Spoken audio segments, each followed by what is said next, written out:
It was getting dark, and the evening found two lovers in passionate embraces of each other. The girl asked her partner why he kissed her. The full moon shone through their window.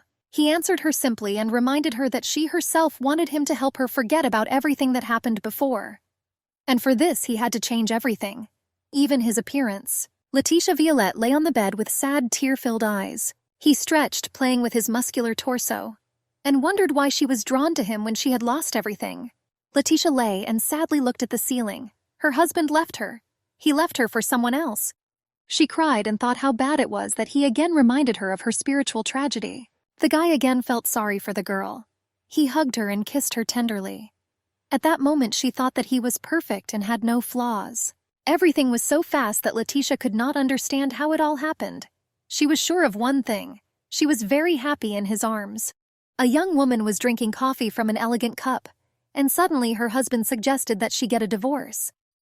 She decided it was a bad joke on the day they were supposed to celebrate their wedding anniversary. Her handsome husband, Astor Winchester, dispelled her doubts with the words that he really fell in love with someone else.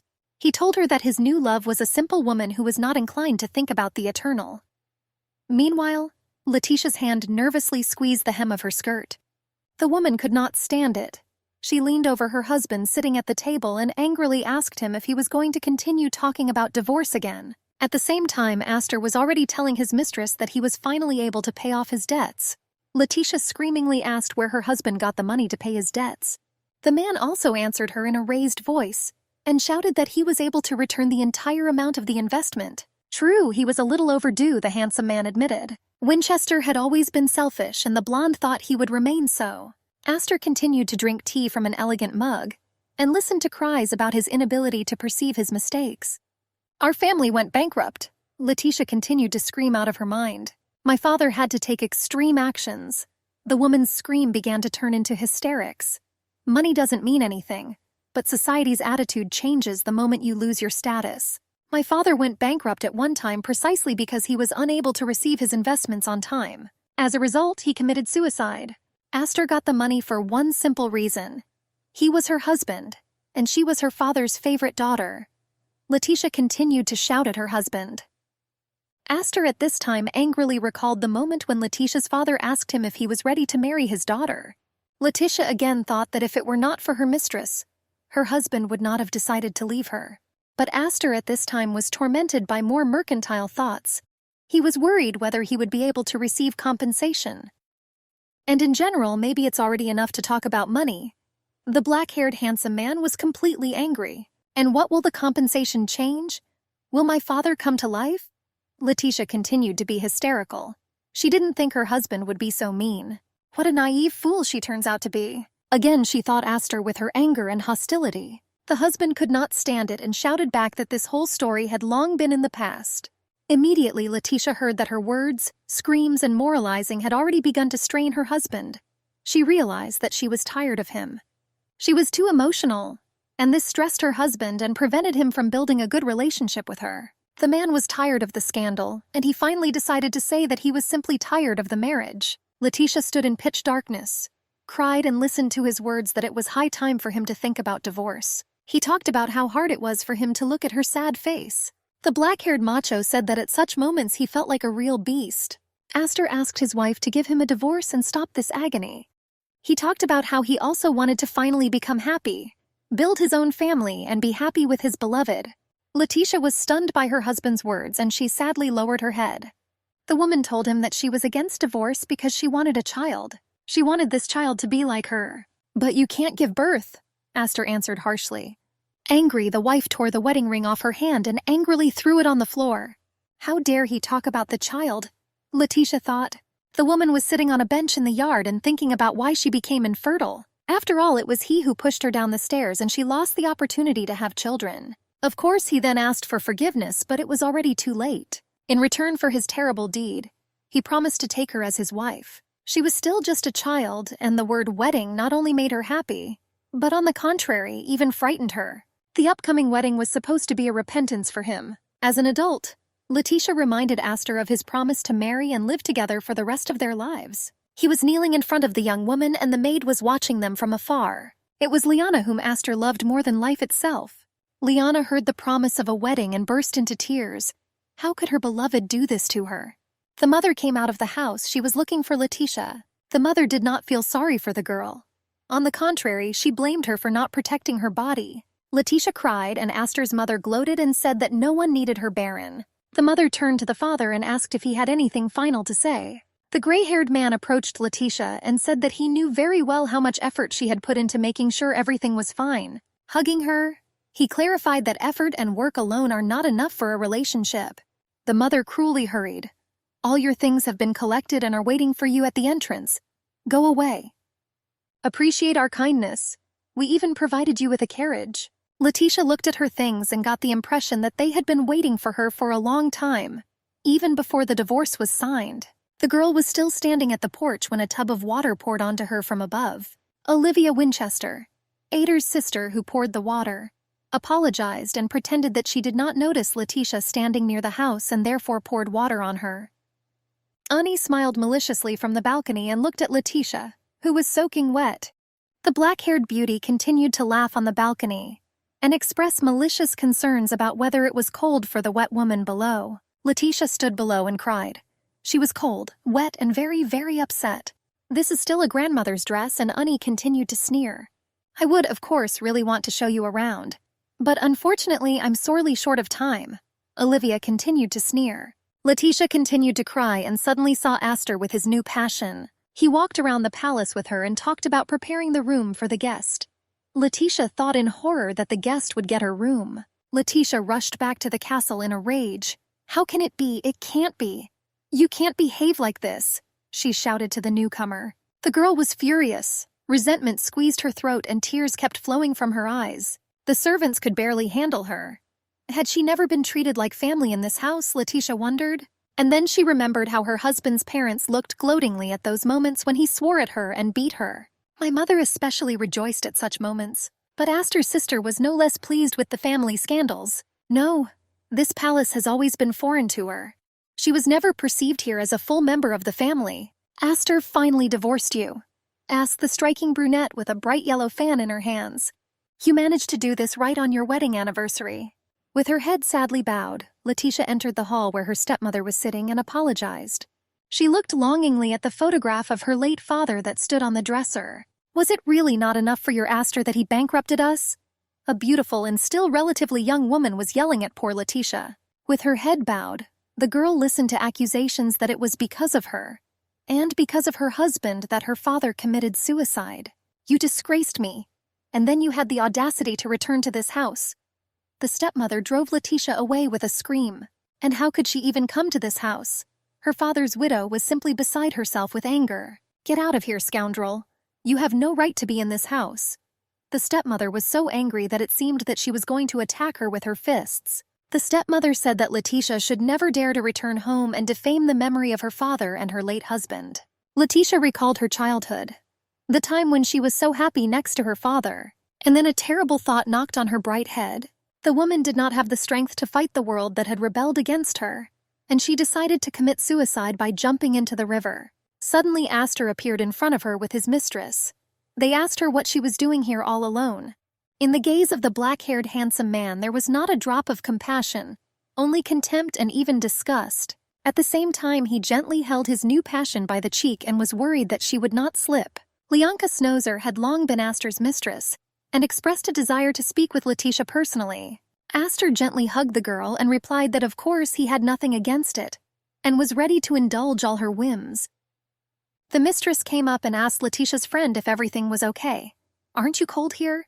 She even noticed how cold the woman's hands were. With almost childish naivety, Lianka invited Letitia to take a walk together. She was very upset when the girl, being upset, refused her.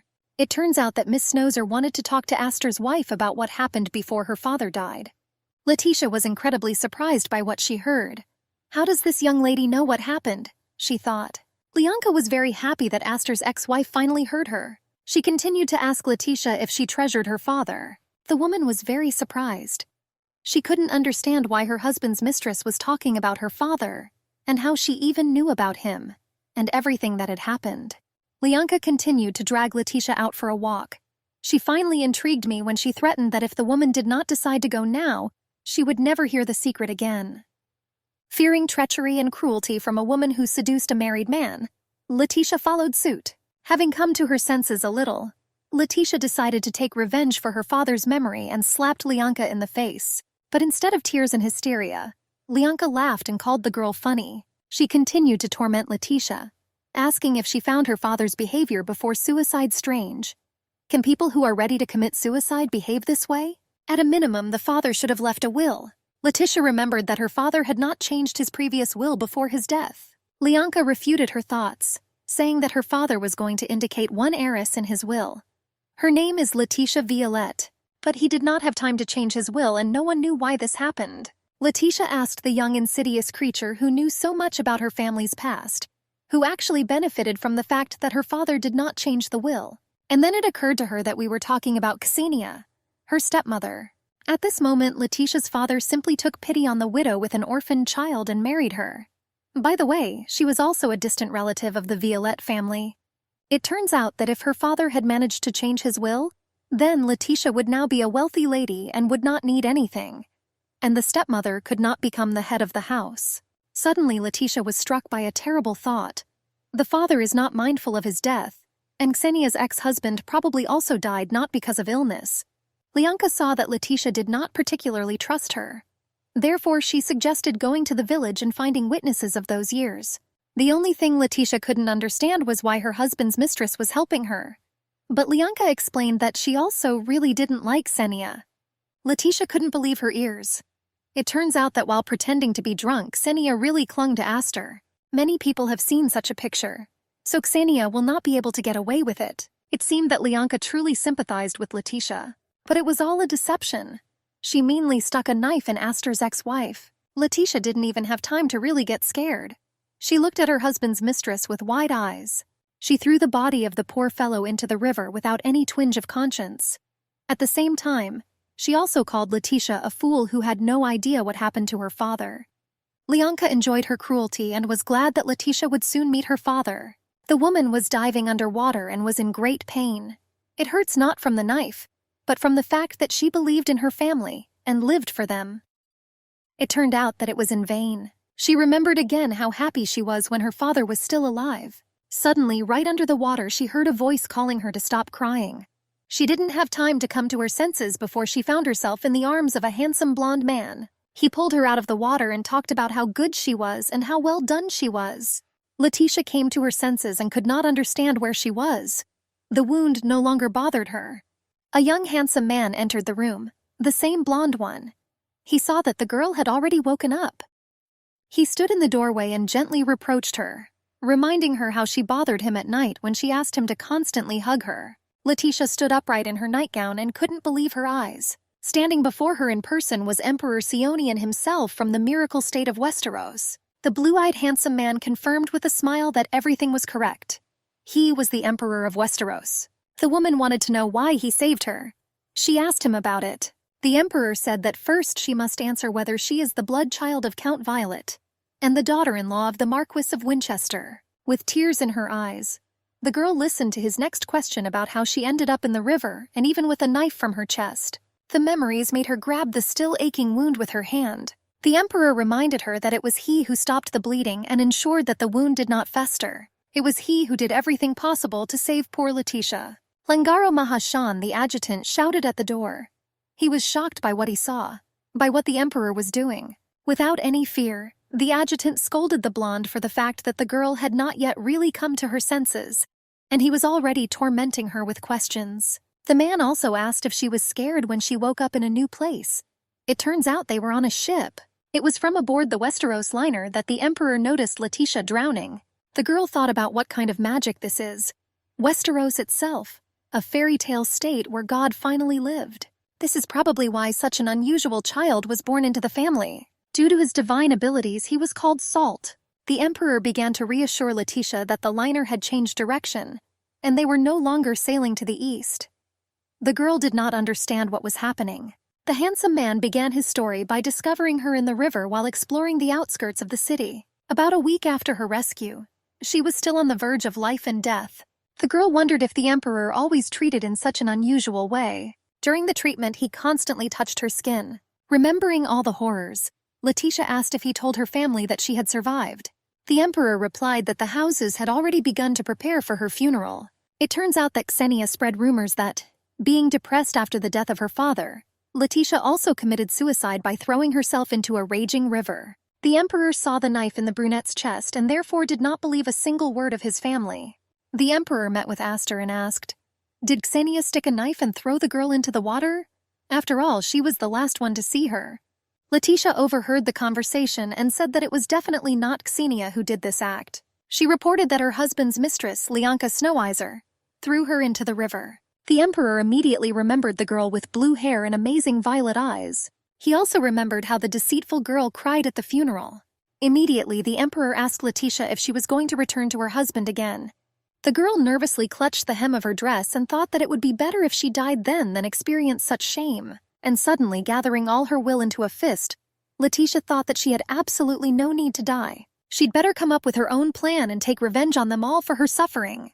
The emperor came into her room and said that he had an interesting proposal. He wanted to help and offer Letitia a plan for the perfect revenge.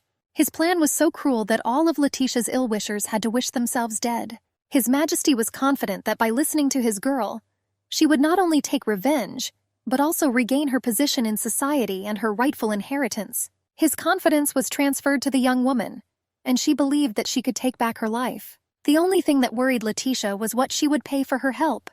She asked the handsome emperor about this. Smiling, the emperor confirmed that of course he would demand payment from her. The girl lay and thought that Letitia Violette Winchester had died forever. Letitia sank. What else would she have to do?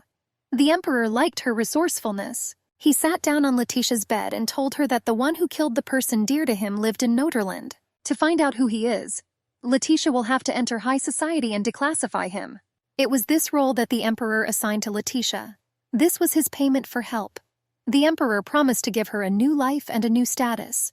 Thanks to his superpowers, the emperor promised to turn her into a completely different person. He could make sure that Letitia's relatives would not be able to recognize her. This surprised the woman very much. Could this handsome blonde man really be able to change her appearance? The emperor smiled mysteriously and answered the girl that everything was under his control. After all, he is the almighty Salt. At the same time, the handsome blonde was thinking that Letitia was surprised whether he should make such sacrifices. Letitia was also puzzled by what was happening. By and large, they are complete strangers to each other. The emperor gently stroked Letitia's cheek and reminded her that they had met at her wedding, which meant they were no longer complete strangers to each other. Taking her hand, the ruler reminded her that he had already given her one very practical piece of advice. And in fact, his advice was for her to get away from Aster Winchester as quickly as possible. Remembering the wedding, everyone remembered that indeed then, in the winter, Salt was invited to the wedding, and his companion was the second prince of Noterland. Even then there were rumors about Salt that it could heal people and remove curses. Could Letitia in those days even imagine that she would be able to see him so close? The blonde handsome man sitting in front of her was the legendary Sionian Salt. Ksenia considered the appearance of such eminent guests there at the wedding to be entirely her merit. After all, it was her best childhood friend who was the mother of the second prince present at the celebration. Ksenia was then very worried about whether the cook would be able to prepare delicious Western dishes. At that time, everyone without exception believed that Letitia's matchmakers were going too far. On the other hand, this is the wedding of my only daughter. Only Aster was against the luxurious holiday. Letitia believed that her lover became so sad because, as you know, when a girl comes to the family, a wife, the son becomes a stranger. Aster's sister Olivia Winchester then really wanted Salt to give the opening speech at the wedding. Most relatives were against it. If the emperor starts speaking, none of the guests will get in a word. But Xenia herself liked the idea of the emperor's speech. Olivia decided to go to the emperor herself and ask him to make a speech. Relatives did not forget to draw Aster's attention to how Olivia was trying to please his young wife. They all told Letitia to learn from Olivia and follow her example. Olivia returned from the emperor and everyone began to ask her if she was able to come to an agreement. She replied that the emperor would agree only when the heroes of the occasion themselves asked him. Ksenia asked Aster to ask His Majesty for a speech. Aster didn't understand at all why he should do this, and why they needed the wedding speech of the handsome emperor. Then the cheerful and good-natured Letitia began to ask her young husband to go to the emperor together and beg him to congratulate them on the holiday. Her main argument was that the emperor's speech could raise the reputation of the Winchester family. There was such a plea in her incredibly beautiful eyes that Aster could not stand it and agreed. When they approached the emperor together, he asked the prince sitting next to him who it was. Letitia and Aster bowed and introduced themselves to His Majesty solely. The emperor laughed at them, surprised that the family was so persistent in their requests. Aster also believed that the congratulations that Salt would say would save the family from poverty. Despite the fact that Salt didn't even bother to remember the names of the newlyweds, he agreed to congratulate them. But suddenly the emperor angrily told Aster that he had no desire to bless his young family for good luck. Aster was beside himself with anger. Lounging imposingly on the sofa, the emperor was thinking. He was angry too. Aster had already regretted that he had decided to turn to the emperor. Having apologized, he headed for the exit. But Letitia held him by his cloak. The young husband was angry. He started shouting at Letitia, reminding her that he initially did not want to go to the emperor. The young wife also regretted that she got involved in a matter that even the more experienced Olivia could not cope with. At this time, the emperor watched from the side as the angry groom abandoned his bride alone right at the wedding. Despite her own offense, Letitia found the strength to apologize to the blonde, handsome man. The young prince, a friend of the emperor, began to calm the girl down. Suddenly, the emperor raised his hand and ordered the girl to stop. It seemed that the handsome man wanted to say something to the girl. Confused, Letitia stopped and immediately heard that the emperor ordered her to leave. She looked blankly because she did not understand the meaning of this phrase. The emperor explained that he wanted Letitia to quickly leave this idiot, Aster. He argued that she could never be happy with such an egoist. He turned around and the girl began to slowly move away from her lover. The blonde looked at her and noticed that she was a fool. Taking his hand, the handsome man noticed that the girl did not listen to him. The guy noticed that most likely the girl loved him that much. The blonde will throw it into the ring and ask the girl to remember what she received in response to this love. The girl noticed that it was as if water had simply been added to a glass of poison. The blonde asked if he really would help her take revenge. "We will answer in the affirmative." The handsome man grinned. With determination in her eyes, the girl declared that she agreed to his proposal. Sionian recalled that they had made a deal. The blonde ordered the girl to kiss his foot. The guy explained that in his sacred state of Westeros there was a custom according to which you need to touch the legs of someone from the royal family with your lips. The handsome man explained that by doing this she would receive a blessing, and this would mean submission and a testament to her life. The girl looked at the guy standing next to her, and I realized that I had already heard about this. The house of the state's royal ancestor was the demigod of Westeros. The demigod received special oaths from his subordinates. Because of this, that custom became a tradition of the royal family. He explained to me that as soon as the girl repairs to him, she will never be able to return to her body. Squeezing the shirt, the girl decided that this was even for the better. Letitia realized that she was stupid because she endured contempt from her insidious mistress until the moment of death. The blonde dedicated all her family's property to her cheating husband. For the blonde who lost her loving father, this was a chance to get rid of the stigma. Looking at Sionian with the eyes of hope, she asked whether he would definitely fulfill his promise. The guy reminded that from now on the girl should bow to him, like a family member, and completely obey. The blonde closed her eyes as if accepting this fate. The magical signs on the handsome man's hands began to give off a white, cold light in the darkness of the night. Sionian asked if the girl was worried. From tension, drops of cold sweat flowed down the girl's face. The blonde explained that she was a little worried about her appearance. Letitia looked at herself in the mirror with delight. The girl suggested that even her parents would not recognize her. Now Letitia's hair color was exactly the same as Aster's. The brunette felt her face and knew that his features had become clearer, and his eyes were much sharper than before. The girl was surprised that Sionian was able to change her face so much just by touching him. The gentleman asked the guy in black if he thought it was a good job. Smiling, he explained that the lady seemed to have stepped out of a painting. Sionian ordered them to complete the image. The guy in black asked Letitia to follow him. The brunette bowed and thanked the wizard. Sionian explained that he did not require thanks. The blonde explained that he wanted the girl to be useful. The guy explained that she had to bend over backwards so that he would not leave her. The guy gently straightened his black hair, wiping his blonde hands. The guy in black explained that he didn't even suspect that the girl was an old acquaintance of His Majesty. Letitia explains that they are not that close. He explained that now they are in the same boat, and now it is difficult to call them strangers. Putting on the last lapis lazuli jewelry, he informed the lady that everything was ready. The blonde explained that he would tell her about his responsibilities. The guy explained that now the girl will live as Anna Rose Victoire. The girl will be the Countess of the Principality of Kant, in the highest circles of this state. The servant said that the girl would have to learn everything she needed in the state of Kant for a year. The brunette asked if she would have to go there. The guy explained that she would have to independently adopt the culture, manner of speech and behavior of local girls. The Principality of Kant was a country in which a girl could become a countess or marquise only if she had enough abilities. In Northland, girls cannot inherit the throne due to ingrained traditions. Therefore, Letitia could not receive the title, even though she was the only newborn child. The brunette liked that she became a resident of Kant, whom she envied so much. The girl, hesitating a little, explained that she had never been there.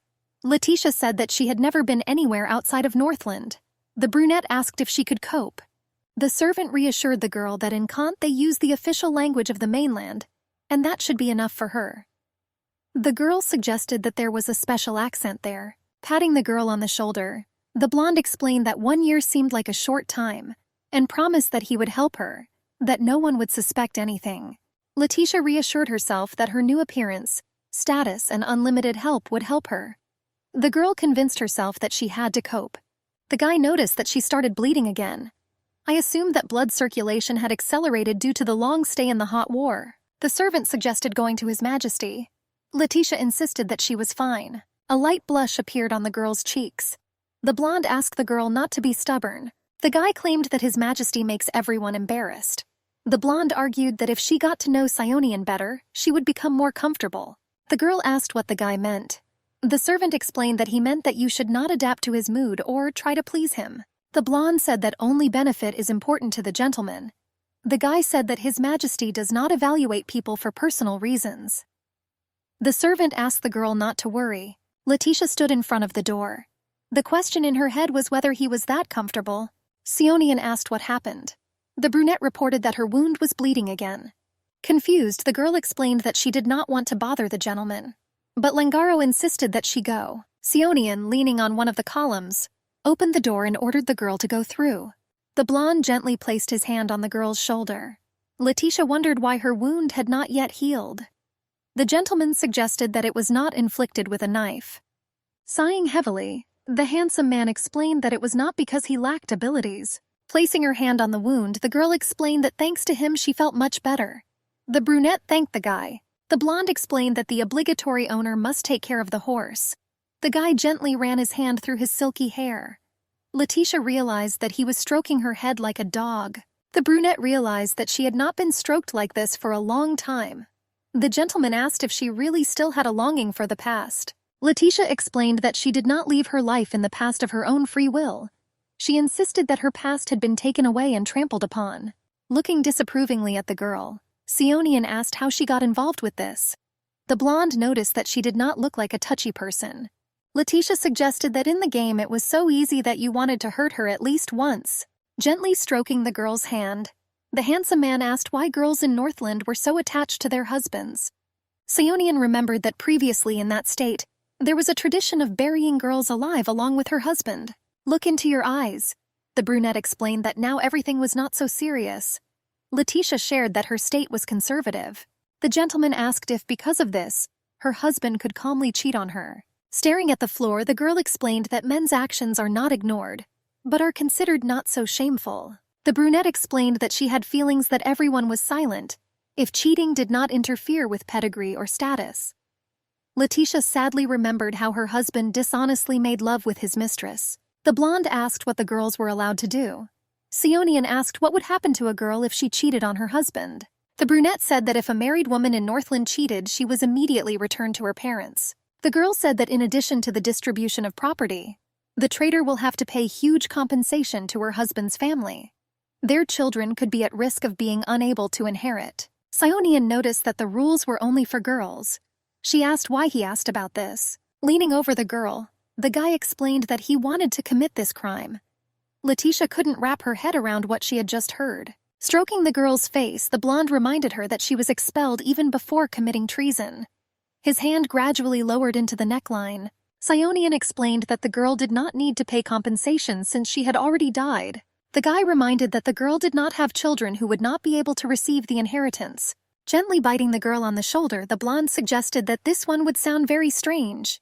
Gently hugging the girl by the waist, he suggested that he was quite suitable for this role. Tears welled up in the eyes of the sapphire light. The brunette asked what benefit the gentleman was talking about. The girl was used to being constantly used as a tool. Letitia has been a rage toy in the Winchester household her entire life. Thanks to her, they made good money. But she was as slender as a doll, Astor's wife. Even after being reborn again, the girl decided not to change anything. Hickeys and bluish bite marks appeared on the fragile shoulders. Letitia realized that this was the chance she had been given. The girl pushed the blonde into the luxurious torso and explained that she needed to return to her room. The brunette hurriedly headed towards the exit. Langaro asked the gentleman whether they really had to mock the girl like that. The guy asked the blonde to take pity on the brunette because she was unhappy. Sionian explained that the girl was herself to blame for running away without listening to him to the end. The guy asked what people were suggesting to pretend to be lovers. The blonde noticed that the girl misunderstood the gentleman. Sionian ordered the servant to help him sort out his things. Langaro asked if the gentleman remembered that he was the son of the Chancellor of Westeros. Sionian asked if the blonde remembered who he was. The gentleman asked the boy to be silent.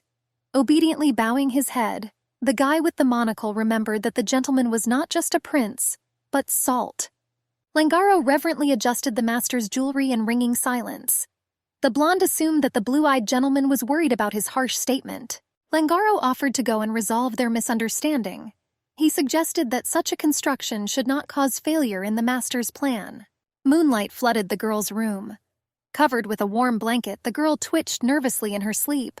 Cold sweat ran down the brunette's cheeks, and her teeth were clenched tightly.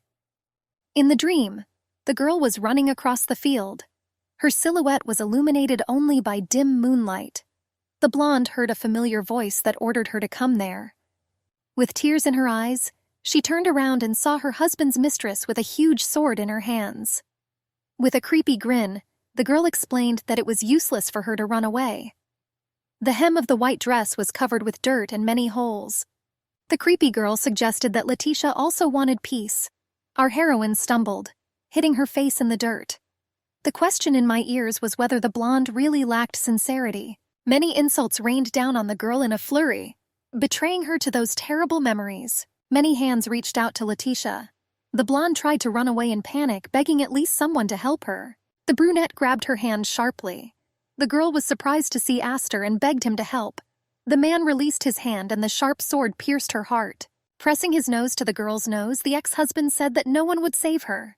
Bloody tears flowed from sapphire eyes. Breathing heavily and covered in cold sweat, the girl jumped out of bed. The brunette slowly walked towards the table with a variety of different alcohols. Letitia took one of those bottles of wine. The girl uncorked the bottle, realizing that she could not stand the nightmares sober. Approaching silently in the darkness, Sionian asked what the brunette was doing here at such a late hour.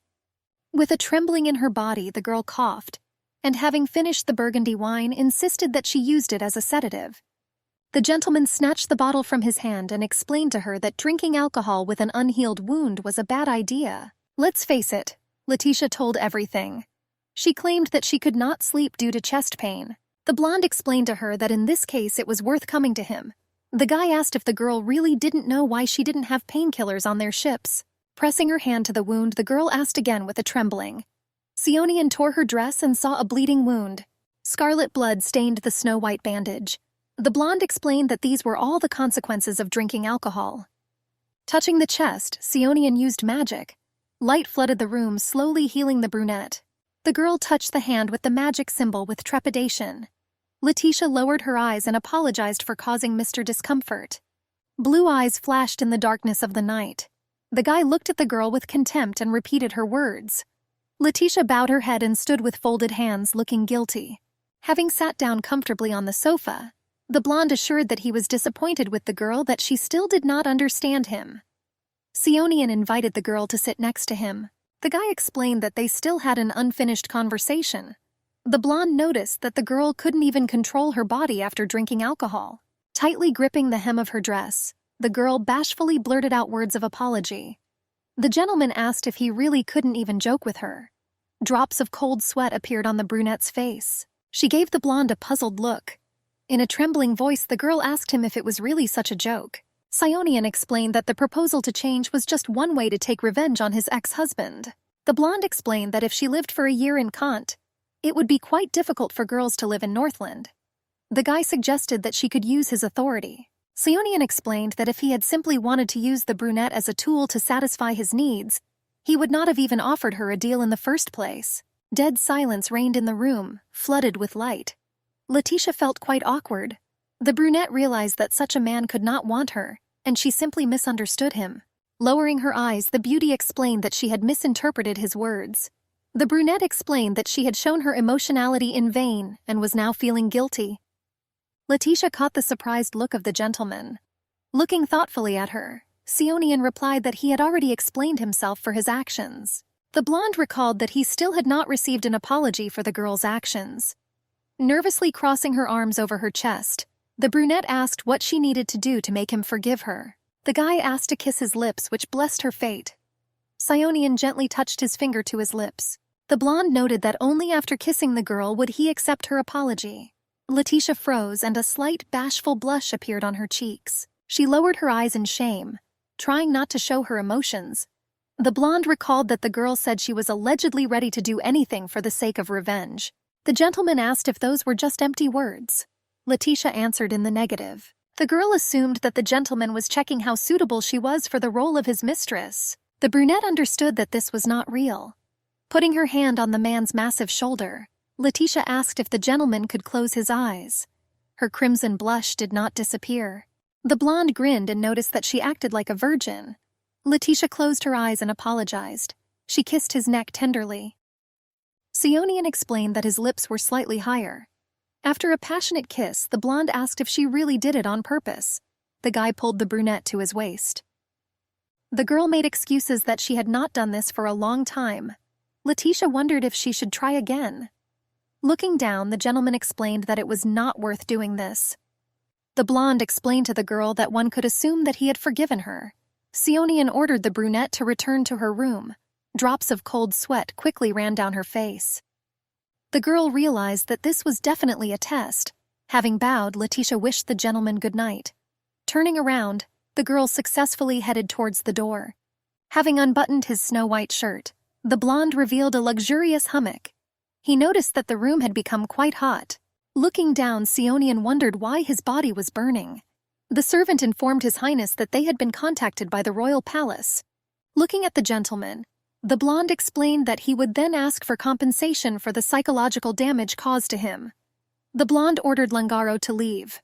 The rays of the rising sun made their way through the windows. A bright light and some noise from outside woke up our heroine. Snatches of phrases could be heard from the girl. Letitia came out of her cabin and asked why it was so noisy outside. The gray-haired man was talking with Mr. Langaro. The blonde asked the lady how you slept. After the words of gratitude, the brunette asked what happened. The man explained that nothing of the kind happened. He asked the girl not to worry. Looking away, the blonde sarcastically explained that they were just having engine problems. Surprised, Letitia asked whether the repair would take a long time. Sighing heavily, the guy shared that the repair would take more than a couple of hours. Langaro suggested that the girl should be in the cabin all the time. The brunette was surprised by this statement. The blonde suggested that the girl go for a walk, because the weather was beautiful that day. The gentleman reminded Letitia that she would not be able to return to Northland for a year. The blonde suggested that the girl go and say goodbye. After a moment, the girl's gaze dropped. The brunette had no one to go say goodbye to. The girl remembered that they forced her to start a new life, tearing her away from the past. The blonde offered to walk with him, because just recently he had seen several beautiful dresses at the market. Langaro suggested that brunettes would suit them. The girl's gaze froze. The rays of the sun created beautiful reflections in her eyes. The blonde asked the girl to wait a little and promised to bring new clothes. Letitia examined her face carefully. She couldn't believe it was her own reflection, although the girl was beautiful before her transformation. Langaro asked the brunette what she was thinking about. Confused, the girl assumed that this would sound arrogant. The brunette said that in her opinion Mr. Zion was very handsome. The blonde explained that appearance was not His Majesty's greatest asset. The girl asked if the gentleman used his power to create such an attractive appearance. Laughing hysterically, the blonde asked the lady how she came up with this. The guy noticed that he had not laughed so much for a long time. Continuing to laugh, Langaro explained that the gentleman had been like this since birth. Letitia's face flushed crimson. The gentleman suggested moving from jokes to dressing up. The servants put a new outfit on the girl, highlighting her waist with a black belt. The blonde noticed that the lady was very beautiful in this outfit. The girl thanked him for the compliment. Langaro explained that he only voiced this fact. The blonde asked if Letitia knew her way around the port. Giggling, the girl answered in the affirmative, explaining that this was her homeland. Events take us to the port of Northland. As soon as the girl left the ship, memories came flooding back to her. The brunette often came here with her dad for his work. Letitia used to live not far from here. Langaro said that he had heard that incidents often happened in this port. The guy said that security would be sent to them just in case. And Alexa Wolf was there as a security guard. She had a reputation as the swift sword of Westeros. Letitia was surprised that a girl was given this reputation. The brunette thought all her life that a guy was behind this. With a smile, Letitia introduced herself by her real name and assured that she was pleased to meet you. Taking a deep breath, Vanine explained to the lady that this was not so at all. Realizing her mistake, the brunette introduced herself as Anna Rose Victoire. After kissing her hand, the defender said that she represented Countess Victoire. Looking at the vehicle from the side with a smile and surprise, the brunette realized that she had sailed here on such a luxurious liner. Alexa said that the ship was the pride of Westeros and belonged to the Platinum Celestia. Very nervous, the girl heard a painfully familiar voice. The girl noticed that the ship was stupidly huge. The blonde explained that only insensitive bourgeois choose this. Drops of cold sweat slowly flow down your face. The brunette recognized these girls as Olivia and Clarice. Aristocrats believed that all ships should be equal to theirs. Clarice asked if her friend thought there was nothing superfluous in their cozy ferry. Letitia put her hand on the wound that had not yet healed. The brunette realized that she hadn't even noticed that Astor's private vessel was very close by. The girl explained to her mother that their business was going well. Olivia suggested changing the ship because theirs was already too small. She explained that their family should travel on the appropriate ship. Sighing, the woman explained that her daughter was right. The former family discussed the need to collect Letitia's death benefit. Horror washed over the brunette again. Olivia explained that Letitia was of no use when she was alive. The girl noticed that she remained useless even after her death. Turning around to these conversations, the brunette explained that this was all because Astor was too kind. The woman asked how the guy could think that his ex-wife died because of him and refused the money. Olivia noted that only Ksenia did a good deed for them. Clarice asked her daughter if she had communicated with Lianka. Olivia explained that she was good at talking. The girl said that she was the only heiress of the Snoweyser family. The girl with blue hair asked if Lanica was the only survivor of the terrible fire. Clarice suggested that she would bring a large dowry to the wedding. Smiling, the woman explained that she was looking forward to it. Clarice suggested that she would definitely put in more effort than Letitia. After listening to this conversation, Brianki's eyes narrowed with rage. The girl was amazed that she had died so recently, and they were already talking about this. Olivia's gaze soon fell on the brunette. The girl didn't even have time to blurt out, "Oh." The sister of the ex-husband suggested that judging by the outfit, the brunette arrived from abroad. Olivia asked Anna which continent she came from. The girl explained that she had not seen visitors on their lands for a long time. The brunette froze in a stupor, while her face was covered with cold sweat. The girl asked our heroine if she really didn't know the native language of Northland. Olivia asked if the brunette really didn't know the common language of the continents. Letitia realized that she had to say something. But unfortunately, the brunette's voice was not heard at all. Alexa suggested that the lady take a look at the foreign port to see how soon it would be time for them to return. The swordswoman invited the brunette to conduct one. Olivia and Clarice followed the girl with contemptuous glances. Entering the cafe, Alexa explained that she felt some kind of cold. The living room was flooded with bright sunlight. The girls were talking while sitting at a small table. The swordswoman assumed that the mistress knew the girls. The girl asked the lady if this was true. Answering affirmatively, Letitia explained that those women were her mother-in-law and sister-in-law. The swordswoman recalled that the brunette wanted to say that women were them. The lady thanked her for helping resolve the situation. Alexa explained that there was nothing to thank her for. because she did everything for the sake of Mr. Zion. The maid served the lady a drink and a pie. The maid asked the brunette to eat at least a little. The swordswoman explained that losing weight and being overweight greatly changes people's appearance. I explained to the lady that sometimes it becomes impossible to even recognize such people. The brunette smiled and promised to eat a little. The wooden door opened with a creak. Letitia froze and turned around to hear a familiar voice. The man was surprised that she was here. Aster noted that she did not know that she would hide in such a place. Trembling all over, the girl dropped the cutlery from her hands when she heard Aster's voice. Alexa asked what happened. Trembling all over, the brunette explained that it was her ex-husband. The swordswoman asked the lady to calm down, claiming that he would not be able to recognize her. The girl with pink hair argued that Letitia would look suspicious if she was confused. The brunette could hear snippets of phrases and she realized that it was not addressed to her. The blonde apologized for making Aster look for him. The guy explained that he really missed the delicious food here. The blonde's name was Viscount Bryson. The Viscount attended her wedding as Aster's close friend. Sighing with relief, the brunette realized that no one recognized her. The brunette noticed that his friend was talking to him. Aster asked if the blonde would really say what he usually did. The swordswoman asked the lady if she had come to her senses. The lady assured that she felt a little better. Alexa suggested that the brunette slowly leave here. The Viscount hit the table with force and asked if the brunette was serious. The blonde was furious that his friend was saying that his wife's death was something positive. Gritting his teeth, our heroine's ex-husband explained that the girl had nowhere to go after the divorce. The brunette explained that it was unlikely that she would be able to get married again, since it was difficult for her to get pregnant. The Viscount asked if the brunette really decided to divorce her knowing this. The widower muttered that he was not involved in charity. The brunette explained that he only thought of her as his ex-wife. Aster explained that his wife knew what a serious relationship he was in with Lianka, but she did not back down. The widower explained that the ex-wife was simply sitting and desperately waiting for him to return to her. The brunette shared that the girl jumped into the river to make him feel guilty. The guy said that he didn't even want to take the benefit because he didn't want to seem arrogant. Aster explained that his future with Lanika did not require blood money. Trembling ran through our heroine's body again. Alexa turned to Milady to break her out of her trance. The brunette was sure that Aster refused the money out of guilt. Hot tears slowly flowed down the girl's cheeks. The brunette understood that Aster betrayed her to the last. The brunette explained that if his lover committed suicide because of a divorce, then this was what had to happen. Aster explained to his friend that he was sorry to waste time commemorating the suicide. Getting up from the table, Alexa suggested that the lady quickly leave here. The Viscount asked if everything was okay with the brunette.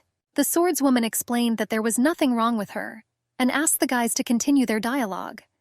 The blonde said that in Northland it is considered bad manners to help crying girls. The Viscount asked to contact him if he could be of any help. Angry, Alexa began to claim that everything was fine. Entering the door, the blonde apologized for being late. He slowly approached the girl and pretended that she was crying because he had left her for a long time. The handsome man asked what he should do. The tears gradually stopped flowing. Hope flashed in the brunette's eyes. Alexa decided to play along and asked why he was making the lady cry by coming so late. The blonde hugged the crying girl tightly to him. A crimson blush appeared on Letitia's face. The girl with pink hair noted that the brunette had been waiting for her lover for a long time. Zion asked for forgiveness, tightly hugging the fragile body. The guy promised the brunette that in the future he would not make her wait for him for so long. The blonde promised the girl to buy whatever she wanted. Zion suggested that she leave here. The girl was walking with a blonde man along the embankment. Xian asked the brunette why she was crying again. The guy assumed that Letitia still loved him. Tears were still streaming down his beautiful face. The brunette claimed that she didn't love anymore. Sky-blue eyes pierced the girl. Zion noticed that she was lying. Sighing heavily, Letitia assured that she was being honest. The brunette said that these dead feelings were like cut stems from which juice flows for some time.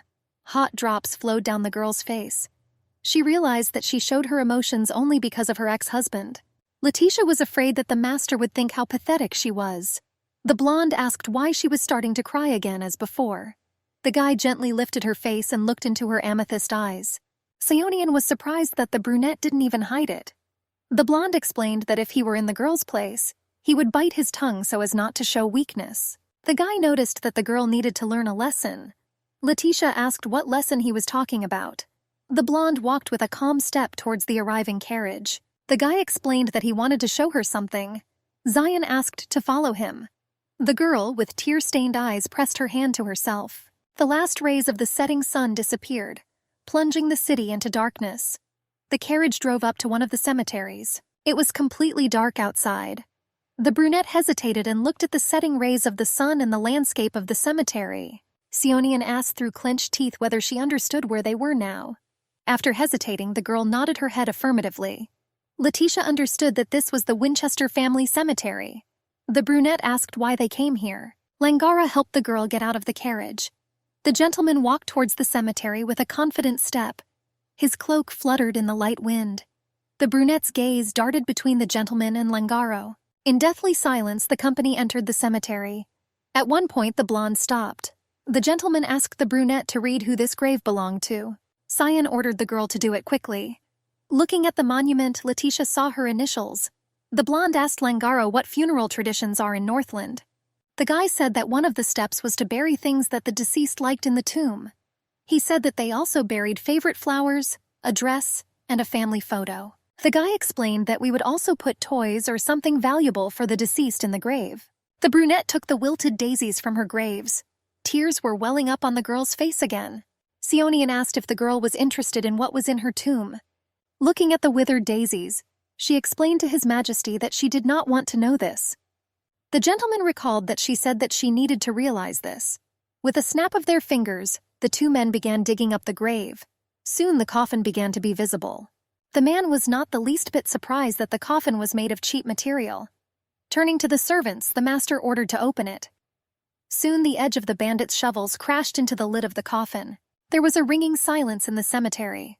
Letitia was shocked, and the urge to vomit rose in her throat. The gentleman asked if this was too much.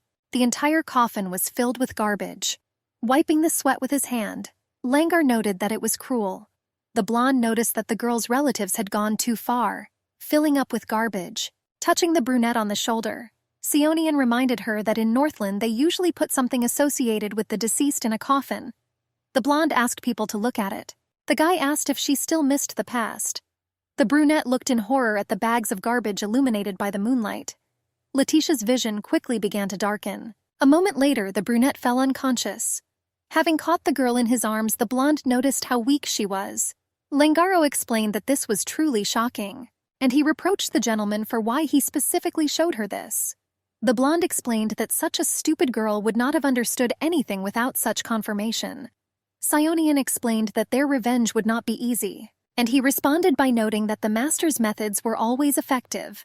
Langaro explained that the problem was that the master did not know boundaries.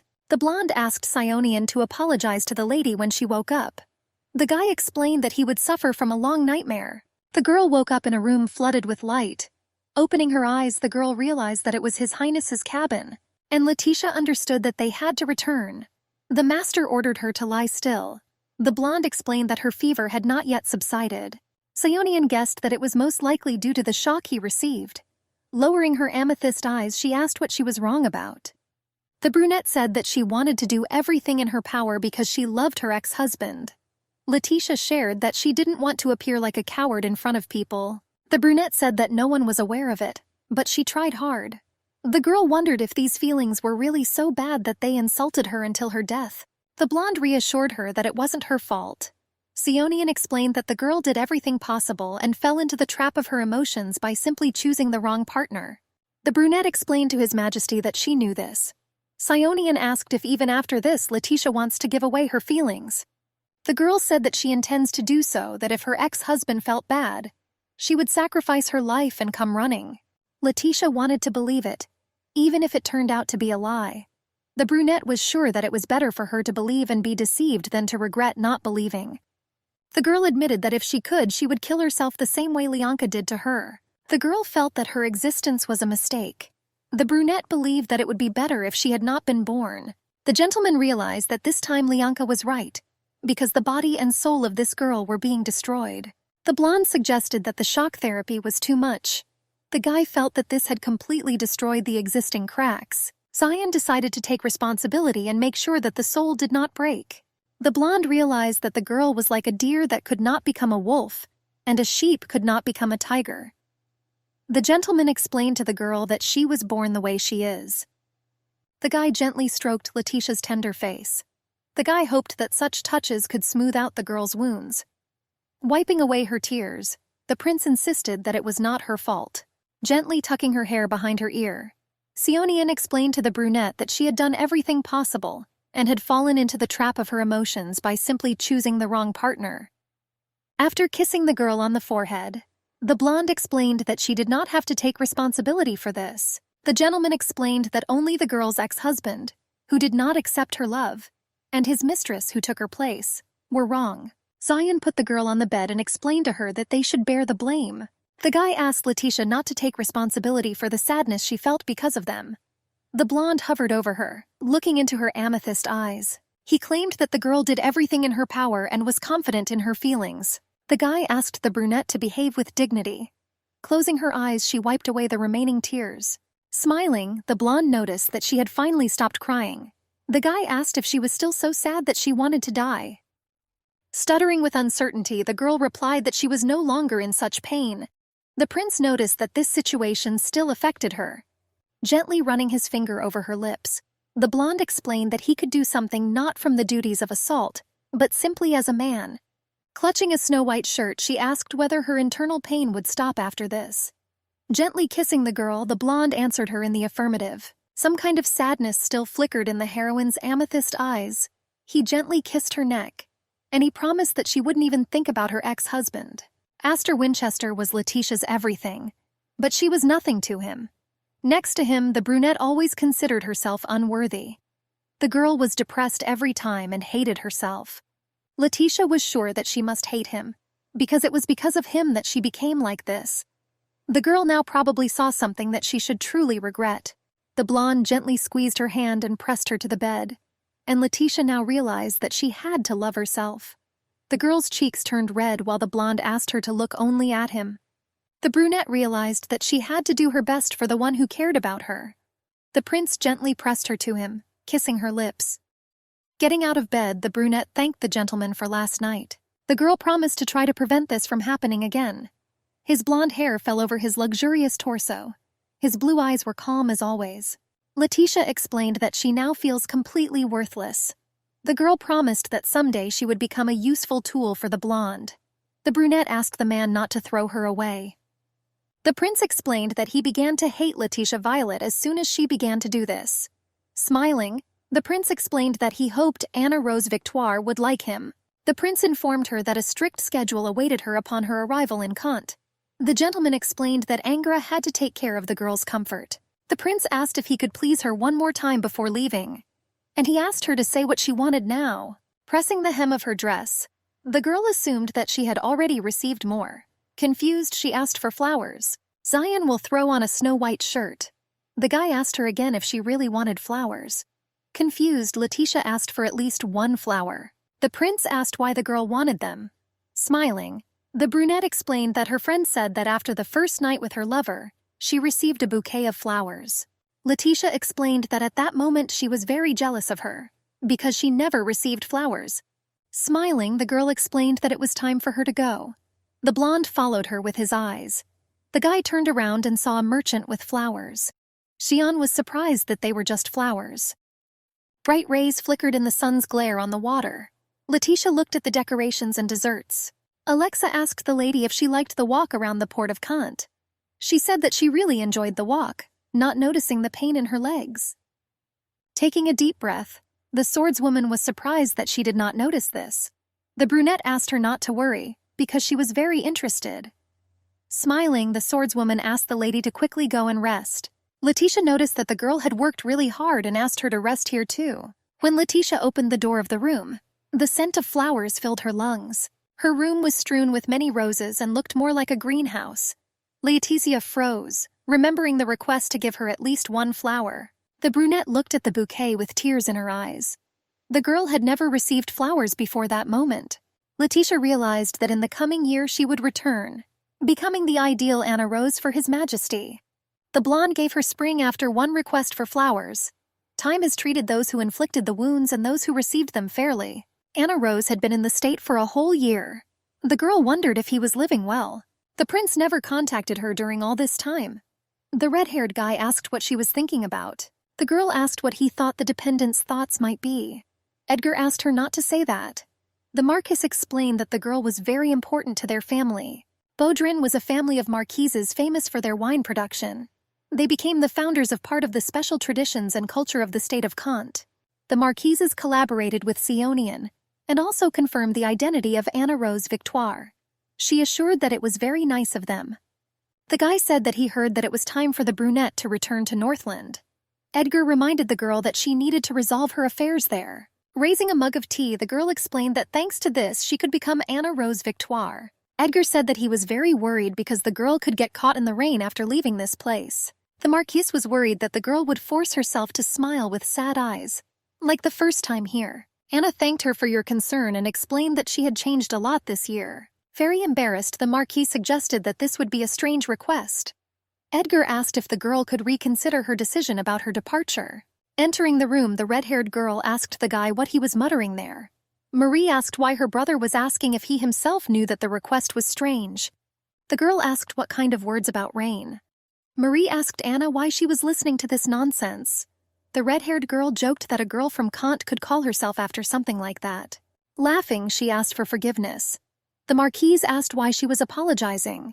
The brunette explained that in Kant there is a saying, "Lower the sails from the beginning in the rain." The girl explained that it perfectly shows how she wasted her valuable time. After applauding, Marie noted that it was perfect. The girl hugged Anna, noting that no one would mistake her for a foreigner. Smiling, the brunette explained that it was all thanks to her wonderful mentors. Smiling, the Marquise noticed that the girl was flattering her. The brunette replied that she was not flattering in any way, since teaching people was a difficult job. The girl explained that she was grateful to her for the training. Kissing the brunette on the cheek, Marie noticed how prettier she had become. Embarrassed, the Marquise explained that she had studied hard and therefore deserved a reward. The girl with red hair handed our heroine an envelope. She explained that this was her new ID. Amethyst eyes shone, because from that moment on, Countess Victoire became a relative of the Marquise's. Smiling, the Marquise congratulated her new sister. The Countess hugged Marie tightly and sincerely thanked her. The girl noticed that the brunette remained an emotional child. Marie explained that the guy could go out. Anna was incredibly happy to see Langaro again. Smiling, the blonde noticed that he had not seen the lady here for a long time. The guy noticed that she began to look much better. Langaro noted that it was a good decision to place the brunette in the Borden's care. The brunette was incredibly happy that the gentleman had not forgotten about her. Anna asked if they were doing well. The blonde reported that they were busy working with His Highness Sionian as always. The girl asked what he was doing here. Letitia asked if they had come to pick her up at the end of the year. Smiling, the blonde explained that he was here to check on the girl. Langaro handed the girl an envelope with a wax seal. The blonde reminded the girl that she had been studying throughout this entire time. The guy said that she was praised in every report. The Marquises laughed awkwardly. Angaroo asked the girl to take a look. Anna didn't even know that that letter was an invitation to a tea party. Marie explained that these were the Sullivan princes. They held a grand tea ceremony every year at the beginning of summer and invited mainly families from Kant. Langaro explained to the girl that there is no better chance for becoming a native of Kant. He explained that the girl would be able to make herself known to many families from high circles. The brunette immediately realized that this would be like testing. The guy asked her to make sure that during the tea party, no one knew that she was a foreigner. He explained that this was an order. Letitia asked if she should take the wrong green one. Marie explained that it was too dark for daytime. The girl noticed that blue suited her sister, but this time it was better to take that one. Marie remembered that today would be the brunette's first public appearance. Smiling, she asked what she was saying. Marie recalled that the girl was really going out for the first time. The sister told Rose to be confident and lightly patted her on the back, telling her not to slouch and straighten her shoulders. The girl with red hair reminded her that she knew the theories very well thanks to her hard study, and would not be mistaken if she took everything into her own hands. The red-haired girl asked her sister if she knew what her biggest problem was. With bewilderment, Anna asked what she was talking about. The sister explained that the girl was too modest, and the girls from Kant were not like that at all. The brunette, looking in the mirror, put on a pale pink dress. Marie explained that everyone has their flaws. The sister explained to the girl that it is not at all necessary to be perfect in order to gain self-confidence. The girl with red hair explained that it would be enough to try a little to become more confident. The brunette looked at her reflection in the mirror with admiration. Marie explained to her sister that what they did was wrong.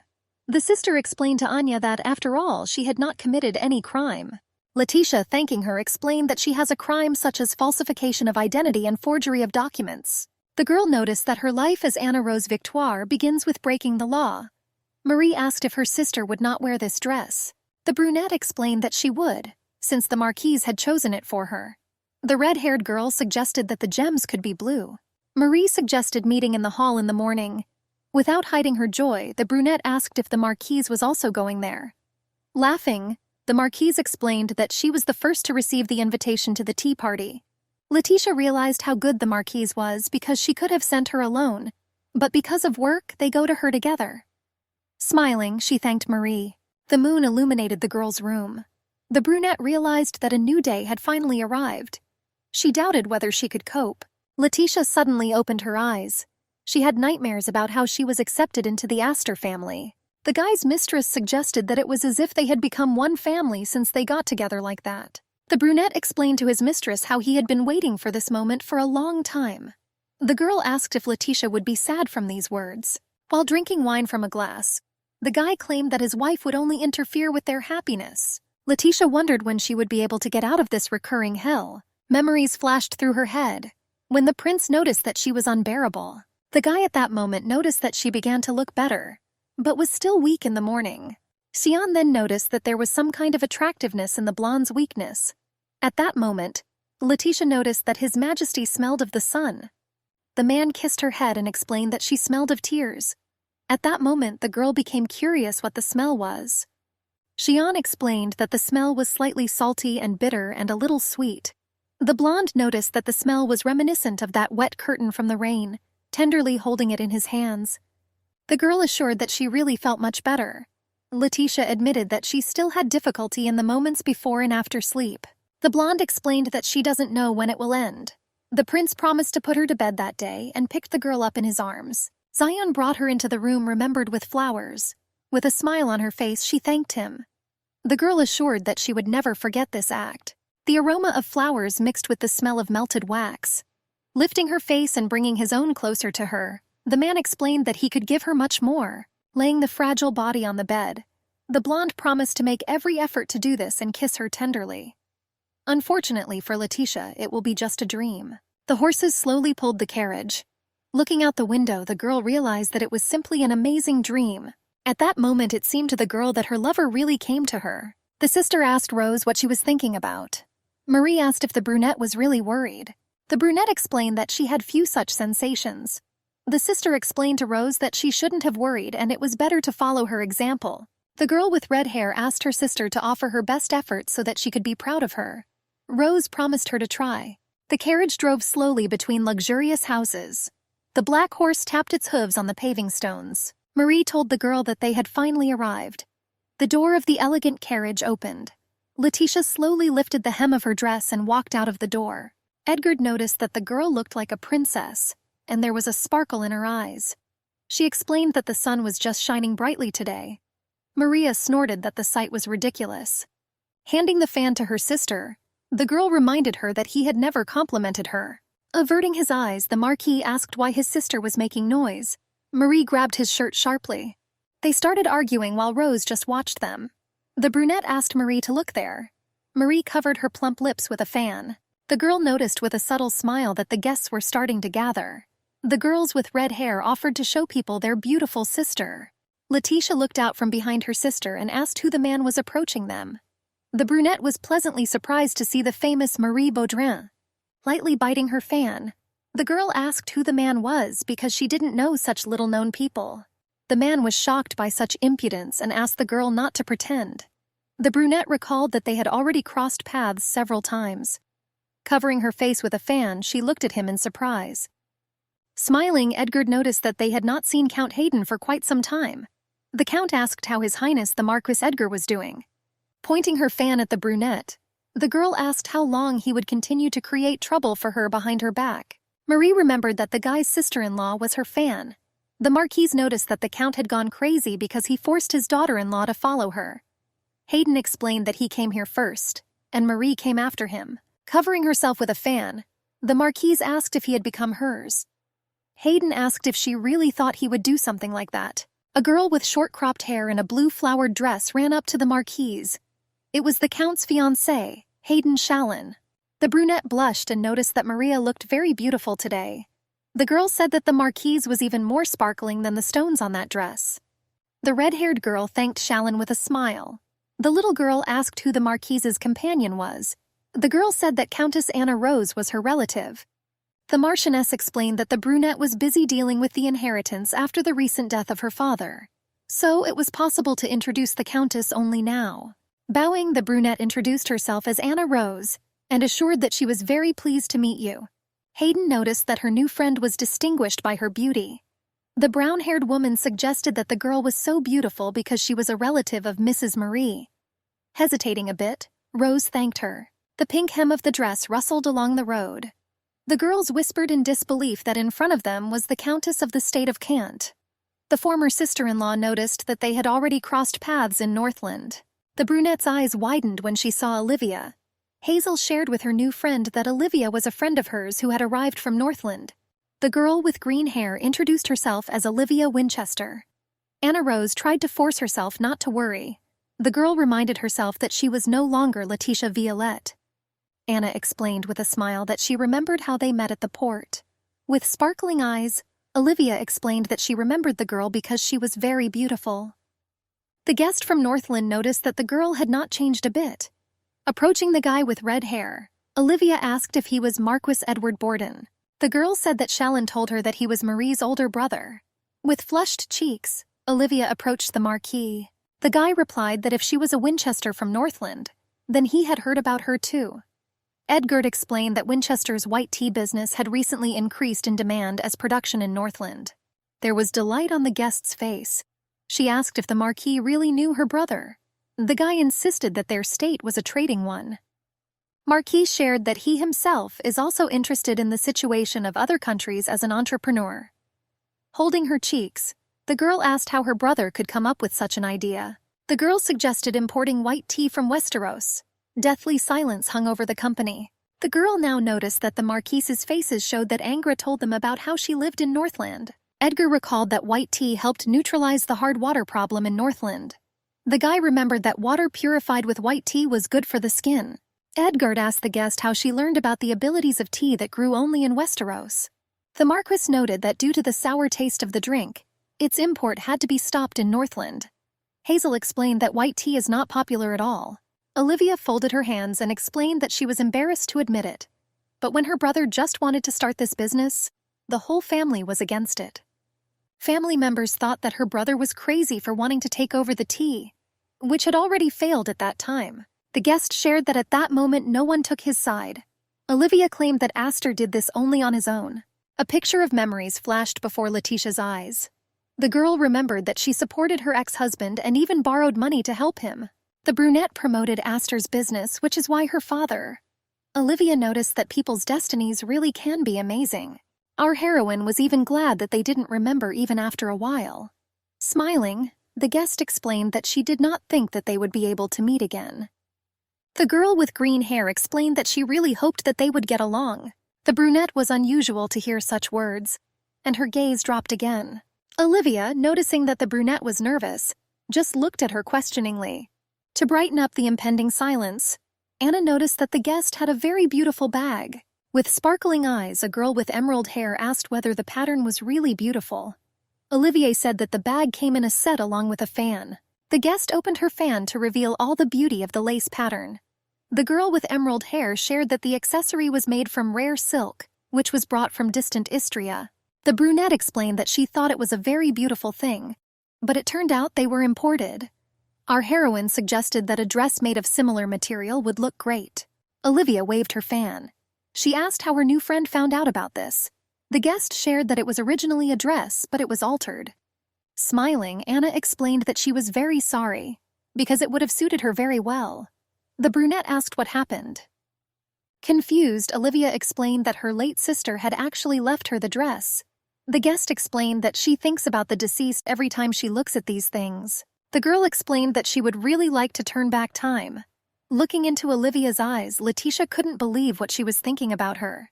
Rose asked if the girl had heard the tale of the Baroness who missed her late sister and left her room for 40 years. Hazel clasped her hands and asked if her interlocutor meant Baroness Meadow. Rose answered in the affirmative, explaining that she had been taking care of the room so diligently that it seemed as if its owner was about to leave. Smiling, Olivia noticed that in all countries there was a similar longing for the deceased. The guest noticed that this was the fate of those who went to the next world. The angry brunette noticed that Lady Olivia had ruined the deceased's item and made a bag out of it. The girl sighed heavily upon hearing such a remark. The girl with green hair nervously looked away, thinking of an excuse. Smiling, Olivia explained that things hanging in closets tend to be forgotten. Astor's sister explained that she was afraid of forgetting her sister. Hazel's eyes widened with delight and similar nobility. Fanning herself with a fan, Marie asked if Olivia always carries a bag with a fan. The guest explained that she really wanted to leave a memory of her deceased sister. A friend touched the grieving woman's shoulder and suggested how difficult it was for her. The brunette narrowed her eyes and realized that this was a lie. Our heroine realized that the clothes simply would not suit her sister-in-law. Unlike Letitia, Olivia was thinner and had long limbs. The brunette remembered that when she was kicked out of the house, her sister deliberately put it on for ridicule.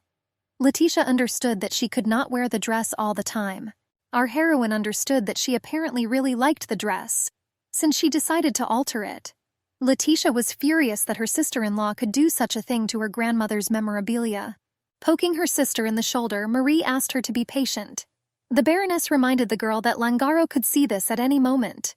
The Count asked the girl why her sister died. The guy explained that it seemed to him that the girl was young, and there was not such a big age difference between them. Olivia explained that the atmosphere in the family did not suit the new sister. The guest shared that their whole family tried to show love to the deceased. The liar explained that no matter how hard they tried, the blonde could not find happiness. With tears in her eyes, Olivia assumed that their love had not reached her. Astor's sobbing sister insisted that when she left their family she wanted to follow her. Hazel asked the girl not to cry because it was all in the past. The sobbing girl with emerald hair shared that her soul ached every time she remembered that she could not help her. The brunette slowly retreated into herself. Letitia wanted to say that she did not choose death, but they killed her. Letitia wanted to ask if she really regretted that she could no longer steal anything. Marie asked the guest why she had come here from Northland. The girl said that she decided to travel because she wanted to see the popular port of Kant. The Baroness noticed that it was quite far away. The girl with red hair asked if Olivia had arrived with someone. Smiling at the visit, she explained that she came alone. But since she has a Shaylin, we can assume that she is with a friend. Smiling, the red-haired girl explained that she was surprised that an unmarried lady was coming to another state alone. The Baroness noted that Northland is very conservative when it comes to girls. Fanning herself, Marie suggested that it was all just her stereotypes. Vanusa explained that she was amazed that the guests came here alone. Olivia immediately became gloomy. Letitia realized that when she got married, they might talk badly about her. I didn't understand how my ex-sister-in-law received permission for such a long trip. Tightly gripping the hem of her dress, Olivia said that her mother had expressed a desire for her to see the world. The guests explained that Mother cares and loves her so much. The girl again noticed the lie because Carissa's love was an exemplary son. When Astor's shares rose due to successful business, the family could not associate their daughter with a good birth. Releasing her into society, they sent her on a journey alone. Hannah realized that the guest was hiding something. The princess assured that she was very glad that she decided to attend her event. Bowing, Edgard explained that it was an honor for them to be invited.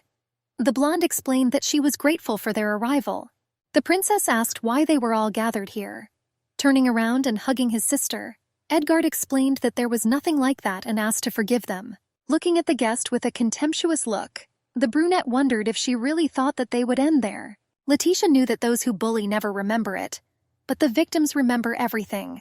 Anna was ready to repay her former sister-in-law in full for everything. A pleasant melody was heard throughout the area. The violinist masterfully produced divine sounds. The guests of honor sat and chatted about something at the table. Looking at the musicians, the brunette noticed how beautiful the music was. The girl realized that the beautiful melody Delicious food and noble conversation of the elite was a great place to join this society. Anna Rose walked behind the marquises, and there was a certain uncertainty in her eyes. A little behind her friends, the girl noticed a cat. Fluffy looked at the girl with his amber eyes. The girl wondered if it was really the cat of the princes. Our heroine timidly sat down next to the animal. Letitia wondered if maybe she should take one when she returned. Before this, the girl could not have cats because her ex-husband was allergic to fur. Marie reported that their table was there. The brother asked Rose to hurry up and go quickly. Leaving the cat, the girl quickly walked towards the table. The cat watched the girl with an attentive and inquisitive gaze. My sister ordered herself the strongest black tea with wine and a sandwich with fish and basil. The Marquis asked the same thing as his sister. For the first time in a long time, Letitia truly feels like a person from Kant. Initially, our heroine had a hard time getting used to the fact that they drink everything with tea here. Approaching Rose, the waiter asked what the girl wanted. The brunette explained that cream tea would be enough for her. Our trio sat at the table drinking tea. Light, unobtrusive melodies were in the air. Approaching the Marquis, Marinette noticed that they had not seen him for a long time. An acquaintance assumed that he was very busy since he did not come to sail on a yacht. The blonde explained that they were waiting for a guy, and this somehow upset their whole company. Edgard explained that the wine shipping period was planned soon, so he had indeed been very busy all this time. The guys asked if everything was ready. Friends reminded me that they were looking forward to it. The guys assured that Lady Mary was beautiful as always. The girl bit her lip slightly. Friends noticed that there is no dress that will not suit a lady. The girl was as brilliant as sea coral. Green eyes sparkled at the compliment, and the girl covered her face with a fan. The guy asked if she had time to enjoy the tea. The girl thanked her for paying so much attention to her. The Marquise assumed that they wanted to ask something else. The brunette, very embarrassed, asked who the Marquise's companion was. The guy noticed that he was meeting the brunette for the first time. New acquaintances noticed that Rose was charming. The guy admitted that at first he didn't believe his eyes, and it even seemed to him that the girl was a heroine who had stepped out of a painting. Smiling, Marie explained that the girl was her younger distant sister. The Marquise asked if the brunette was really beautiful. Letitia knew that she was 2 years older but chose to remain silent. Placing her hand on her chest, the girl greeted and introduced herself as Anna Rose Victoire. Hesitating a little, the blonde asked if she was really from the Victoire family. The guy remembered that this family descended from the Bourdons. She assured that the guys were right. The girl assured that almost no one knows about it, that her great-grandfather once mentioned it. An acquaintance recalled that almost all of the Victoires died abruptly. And because of this, the future of their family was in doubt. The Count explained that he was very surprised to meet the brunette. The guy admitted that the question of their heredity interested him very much. Letitia became very nervous. The Marquis interrupted the girl. He explained that this was truly amazing, because even after so many generations their hair color remained the same. The guy remembered that the brunette's great-grandfather had such black hair that he was nicknamed Raven. The girl, embarrassed, thanked her brother. The brunette asked what they were discussing so actively. The guy assured that he was very interested. He was amazed that the brunette was a relative of Marie. The Count noticed that the girl at such a young age was already the heiress of the family. Rose insisted that she was glad to meet everyone. Our heroine explained that she needed to step away for a while. The brunette realized that this might be the end of the introduction ceremony. The girl realized that she was a little worried and should rest a little. Heisen asked his sister if she was going to wear a turquoise ring. Our heroine listened to the Count's conversation. Let's remind the guy that they chose blue cuffs precisely because of this. The brown-haired woman explained that it was strange, but when she washed her hands before going out, she left the ring on the table. She insisted that at some point it simply disappeared. The guy suggested that the girl could have dropped him. She assured that she thought so too but could not find him. The guy suggested that the jewelry might have rolled under the furniture. He explained that he needed to ask the maids and look for him well again. The Count reminded the brown-haired woman that she had recently hired a new maid. The brown-haired woman assured that Hannah could not be a thief. The girl recalled that her ring had a very unusual pattern, and that it couldn't even be sold to traders. The brunette hoped Olivia couldn't do something like that away from home. Entering the room, our heroine saw a guest. She was clearly surprised by the appearance of Countess Victoire. Our heroine realized that her ex-sister-in-law had just hidden something up her sleeve. She asked the girl how she enjoyed the tea party in Kent. She asked if their tea parties were different from those in Northland. Olivia explained that the atmosphere was unusual, but it had its own zest. The guest explained that her new acquaintance and Lady Marie were attracting a lot of attention. The girl noticed that the brunette was simply amazing. Our heroine took the brush, wanting to touch up her makeup. Letitia explained that she was simply a relative of Maria, and because of this she attracted attention. Olivia noticed that for such a simple reason the brunette was too surrounded by people. The guest, smiling, compared our heroine to a stamen hiding in a flower. Letitia realized that her former sister-in-law was receiving less attention than she expected. It turned out that the guest had illusions about how she would have interesting conversations with the guys of this state about the differences between the countries. Rose realized that she and Marie had outdone everyone. Our heroine asked the guest what she was doing here. Hesitantly, Olivia explained that she was tired because of the long journey. Smiling, the brunette suggested that she was most likely tired of communicating. The brunette asked the girl not to pay attention to her and to rest. Letitia realized that Olivia hadn't even touched anything. The brunette suggested that she had not corrected her habits. Our heroine understood that Shalyn really could have accidentally lost the ring. The girl tried to convince her that it was impossible. The brunette unraveled her thick hair. Letitia remembered that when she entered the restroom, the guest was definitely hiding something. Rose explained that she was a little tired because she had been on her feet since the morning. The girl put a hairpin with brightly shining blue stones on the table. Olivia asked if she really wanted to change clothes for her nap. Our heroine said that she only wanted to rest for half an hour. The guest noticed the decorations shining in the sun. The seconds' hands moved, emphasizing the silence with a moderate ticking sound. Olivia called out to Countess Victoire. The girl grinned and realized that she was in deep sleep. A guest from another country heard conversations approaching. She froze for a few seconds when she heard someone asking if there was a restroom here. Someone confirmed this, and he explained that she was here last year. Olivia looked around nervously and realized that Anna Rose was sleeping. Smiling, the girl took the jewelry from the table.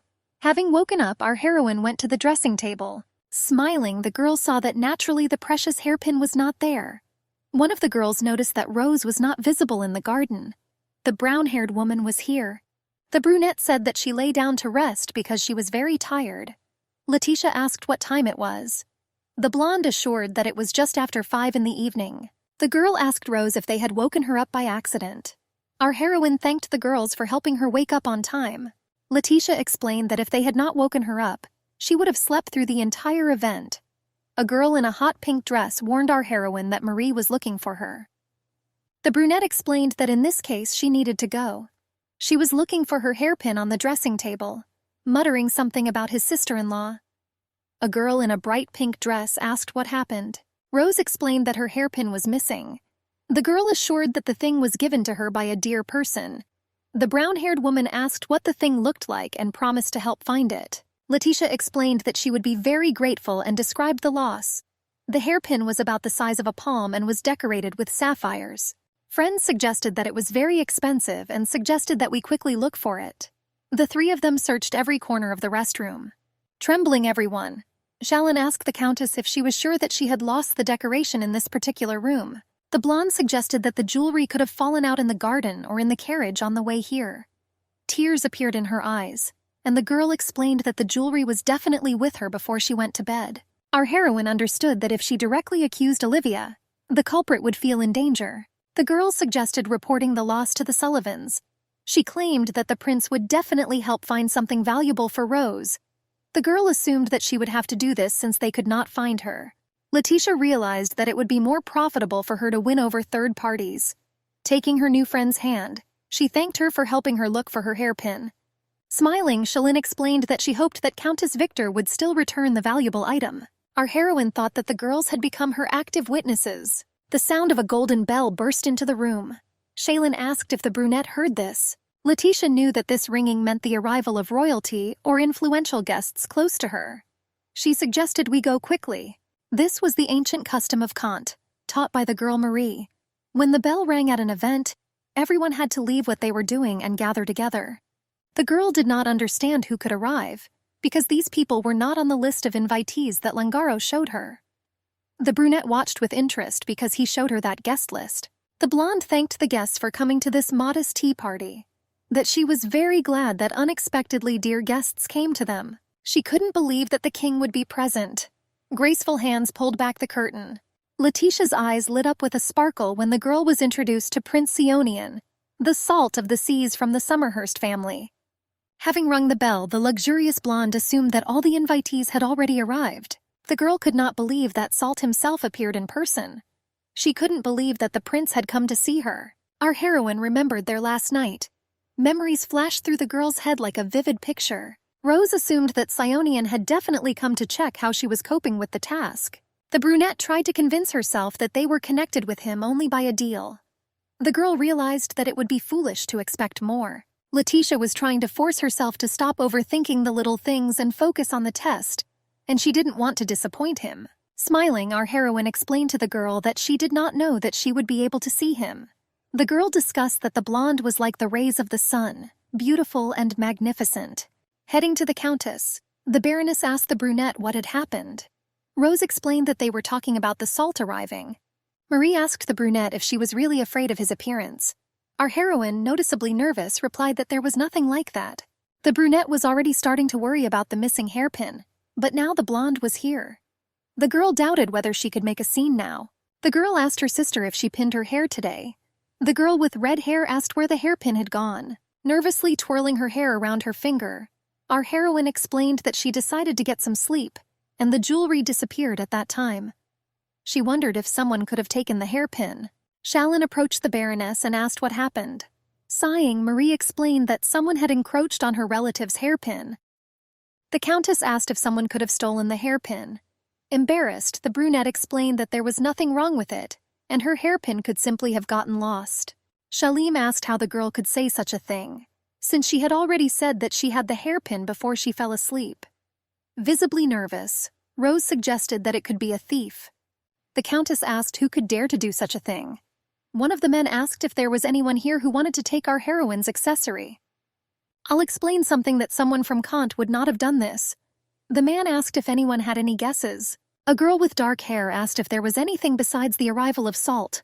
Blonde, you said that Countess Victor's things were missing. Running up to the girl, Olivia asked what happened. Looking at that brunette with contempt, she realized that her sister-in-law had been caught. Grabbing the guest's hand on the other side, Rose asked her if she had seen the hairpin. Olivia asked what color the accessory was, green or blue. The brunette noticed something strange because the last thing she remembered was their conversation in the lounge. Our heroine explained that when she woke up, the hairpin was no longer there. Nervously, she asked the guest again. The crowd began to speculate that Lady Olivia might have done this. People assumed that there was no one in the room other than Lady Olivia who could have done this. Letitia knew very well that the guest loved the color blue. Our heroine lost a lot of things near their house, and they were exactly blue. The losses included aquamarine jewelry and a fresh blue tea party dress, as well as silk shoes with blue sapphire. Today she is choosing an image not for this trap. But this was unexpected for her. A guest from another country explained that she also remembers how the brunette took off her hairpin before going to bed. The foreign guest tried to explain that she immediately left the restroom, and at that moment the decoration was still there. Olivia suggested that perhaps someone else had entered the room after her. Shallon claimed that she and a friend came in after the item went missing. The brown-haired woman explained that the Countess found out about the loss because they accidentally woke her up at the entrance. The Countess asked her friend if she really suspected them of theft. Olivia, waving her hands emotionally, explained that she didn't mean it that way. The girl asked if Olivia came out immediately after she herself fell asleep. The guest claimed that she was worried that she might wake Rose. Our heroine asked approximately what time this happened. Olivia insisted that she left before 5 o'clock. The brunette said that she remembers barely hearing the ringing of bells when she fell asleep. Rose asked if Olivia left before 5 in the evening. Shalene explained that they also heard it while walking into the room. The brown-haired woman asked her friend if she remembered how they talked about how they would leave in exactly half an hour. Our heroine explained that Lady Sophie came after the hairpin had disappeared. She explained that she could guarantee this. Covering her face with her hands, Shallon asked if the Countess really suspected her of theft. Sophie explained that it really wasn't her. After paying, the guest explained that the Countess was going too far. Shallon explained that she had something else to add. The girl was sure that her friend from another country was not that kind of person. Shallon explained that the guest had just recently arrived in Kant. The brown-haired woman asked to reconsider and suggested that a mistake might have occurred. Rose asked the lady if she had lost any jewelry lately. The brown-haired woman remembered the recently lost ring. A quiet rumble echoed through the crowd. People began to doubt that the Countess's hairpin and Lady Chalin's ring were not a coincidence at all. Breaking into a scream, Olivia explained that it really wasn't her. The guest, opening her arms, offered to check. The princess turned to Countess Victoire and Lady Olivia. The blonde explained that she had already heard that there had been a theft at the tea party.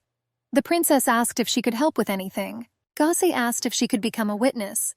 Blushing, Olivia asked to check her things to prove her innocence. The girl asked if the guest really wanted her to do this.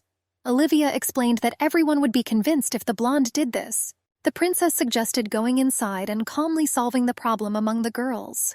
The guest brazenly stated that she wanted to settle things here and prove everything that she had not stolen anything. Opening her arms, the suspect asked to do it here. With a heavy sigh, the princess agreed to this proposal. The suspect held out her purse without any remorse. Looking inside, the princess confirmed that the clutch was empty. After feeling the girl's dress and shawl, the organizer explained that there was nothing there. Rose asked Lady Olivia if she could watch too. The guest asked if the brunette really didn't believe Princess Sullivan.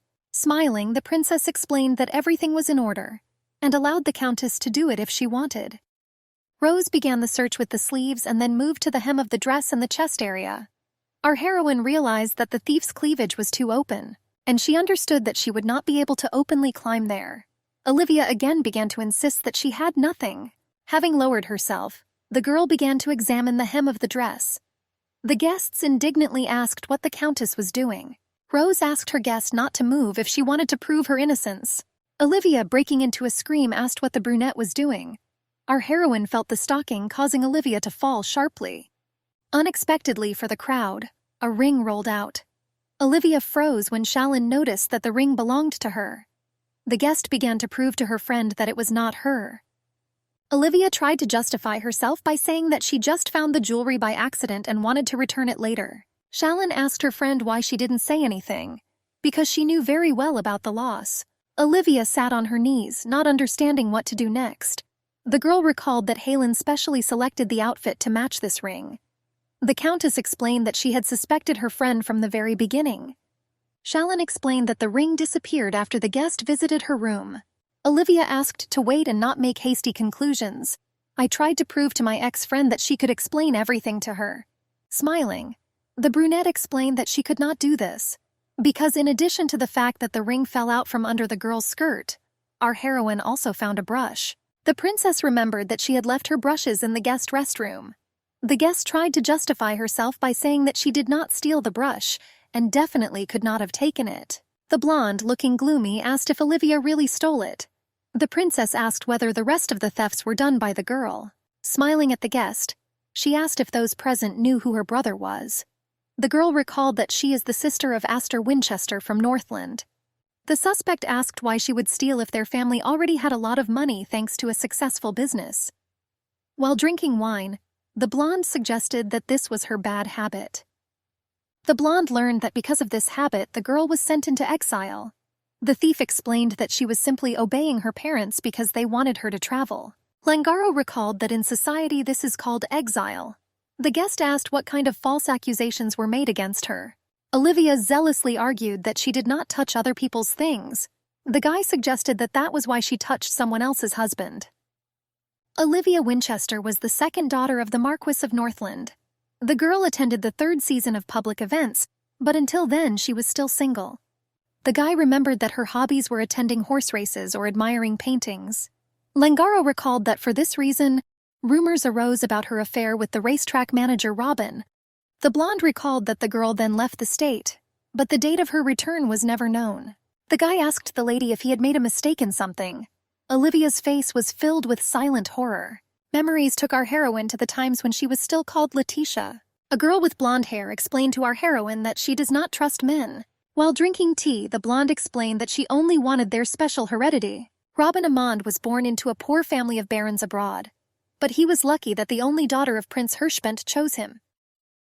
Larissa. Letitia asked if her friend was worried, but she explained that she is not worried about the rumors that are circulating around the guy, and she claimed that her father would do anything for her. According to a friend, the father loved his daughter very much and had an equally strong disgust for his son-in-law. It was not surprising for a man that such trash behaved like trash. Unfortunately, the girl's father could not do anything, because the guy was also a man. The man watched with contempt from the window as he cared for his daughter. The man got rid of all the girls that were with Robin instead of her, and they didn't even think about approaching them anymore. The girl noticed that Olivia had gone completely crazy, committing such acts brazenly without a twinge of conscience. The man suggested that the guest was only interested in someone else's property. He dryly and theatrically sympathized with the girl. Smiling, the princess explained to the thief that she would have to go with them. Writhing like a snake in the hands of a servant, Olivia tried to prove that she could explain everything. Our heroine was surprised that the guest was still behaving so impudently, although they were not in Northland. Smiling, the blonde explained that there was a slight hitch, but the tea party was not over yet. The princess shared that a concert was taking place near the fountain, and wished everyone to enjoy the wonderful music. Rose gave the party organizer the stolen brush. Having bowed, the princess left. The brunette's eyes flashed with hope that the princess would be able to find her hairpin. For Letitia, it didn't make much difference if she lost it. But at the same time, the girl was very worried that the accessory was bought with His Majesty's money. Our heroine understood that this accessory belonged to the prince, so it would need to be returned. Longan suddenly approached and addressed the lady. The girl shuddered in surprise. He asked for forgiveness for scaring her. Smiling, the brunette asked what he wanted. The guy said that Sionian wanted to see her. The blonde invited the girl to go inside. Rose became very nervous when she addressed His Highness. Sion asked what she was thinking when she did this. The guy said that its value will be lost the moment it is revealed. Deep sky-blue eyes pierced our heroine through and through. The prince explained that this was too hasty a decision. Bowing her head, the brunette asked for forgiveness. She insisted that she had not planned this. The girl promised to be more careful in the future so that this would not happen again. Zion lifted the brunette's face and noticed that she was quite talented. The blonde explained that he noticed how the girl got used to the role with poses and intonations. He explained that it was dangerous, but he was willing to forgive her. The guy noticed how his friend resisted her enemy without hesitation. The prince leaned more comfortably on the back of the sofa. The girl asked if he really found out that Olivia would be at today's tea party. The prince asked if his answer would change anything. Letitia knew very well the reason why she had to attend the tea party. The girl realized that the blonde was testing Anna Rose, and at the same time wanted to see if Letitia would cope with her past. The guy asked what she would do if she didn't find the missing items. Rose explained that she was sure this would happen. The brunette also assured that the situation definitely showed this. But just in case the evidence wasn't enough, she would have come up with another plan. The countess knew that Olivia told only one truth. The thief really didn't steal the brushes, since the brunette herself did it. Our heroine prepared herself so that the thief had no chance of retreat. Smiling, the blonde noticed that it was quite cruel on her part. Rose asked the prince why he helped her. The blonde asked how it was. Zion asked the brunette if she would have straightened the glass if she thought it was about to fall. Rose was a little depressed, realizing that the guy really treated her like a pawn. The girl did not understand what she expected knowing this. The blonde noticed that she had that expression on her face again. Our heroine asked what he was talking about. Zion noticed her hot eyes and asked if she really missed him and wanted him. The prince noticed that the girl resembled the one who trembled in his arms and trembled under him. The blonde sat Rose on his lap and asked if his guesses were true. Closing her eyes, the girl admitted that she was very bored. She was grateful because he gave her warmth and support that the girl had not felt for a long time. Rose remembered that it was already a year ago. The girl asked the blonde if he liked her then. The blonde asked if she really wanted to hear the same thing in response. Having thrown the girl onto the sofa, he remembered that she was just as annoying, and that also craves attention, but then is afraid if it is given. The guy asked why he had to miss her. The prince explained that he could get himself a brunette at any time. The girl reminded that she could get anyone herself if she wanted it. The girl suggested that she assumed that the prince simply felt sorry for her. Gently rubbing his nose against her ear, the guy explained to Letitia that she was thinking too much. Holding the girl, the blonde whispered that her head was so full that the words came out on their own. He explained that you couldn't say that you missed her as much as she missed him. The prince shared that he wanted to see her, because her eyes looked like violets and the pity in them overflowed. The guy asked the girl to give up his self-flagellation as an old habit. Looking at her lover with sapphire eyes, our heroine admitted that it was difficult for her to do this herself. The prince explained that he could only help her in one way. He lowered his dress from his luxurious chest. The guy gently kissed her neck. He said that he would have to insist until she threw all thoughts away. The prince asked if she missed it. Bright rays of the sun made their way through the windows. The sun's glare fell on our heroine's bed. Letitia didn't know what to do. The brunette understood that if His Majesty contacted her, he still would not be able to touch her. The girl got out of bed trying to stop thinking about it. To her regret, Letitia realized that everything would be as before once the deal was completed. The brunette understood that no matter how much she worried, nothing would change. The girl approached the table. Our heroine almost dropped the kettle from the loud sound. Rushing into the room, Marie asked what it was. The Marquise asked if Rose was okay. Smiling, the brunette assured that everything was fine, awkwardly holding the lid of the kettle. Marie asked the girl to look at her face. The sister noticed that Rose had become very thin during the day. The Marquise asked to speak to her honestly. The brunette asked what the girl was talking about. Marie asked if His Majesty had really scolded the brunette. The nervous Baroness explained that if this was the case, then there was no point in sending the brunette away when she was with him every day. Marie asked if the prince had not told her to think and left her here. Very embarrassed, Rose admitted that the prince scolded her a little. Smiling, the Marquise reminded the girl that even if he scolded, he was still on the side of the brunette. The sister told Rose that Olivia knew little about humanity. She noticed that the guest seemed to have a nice character, but inside she was petty and cunning. The brunette recalled that yesterday the princess took Olivia. The girl asked what would happen to her former sister-in-law. Looking at Rose, the sister asked if she could tell. Taking a cup of tea, the brunette explained that only the king and count can issue a decree of expulsion.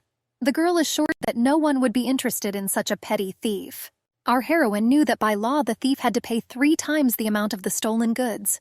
Letitia remembered Shaline's ring, her hair clip, and the prince's brooch. While drinking tea, the brunette noticed that Olivia would owe decent compensation. Smiling, Marie explained to the girl that she was her best student. The brunette asked Marie if she thought she had passed His Majesty's exam. Smiling, the Baroness explained to the girl that her exam was not over yet. The girl told Rose that Mr. Lengar would soon tell her about the next exam.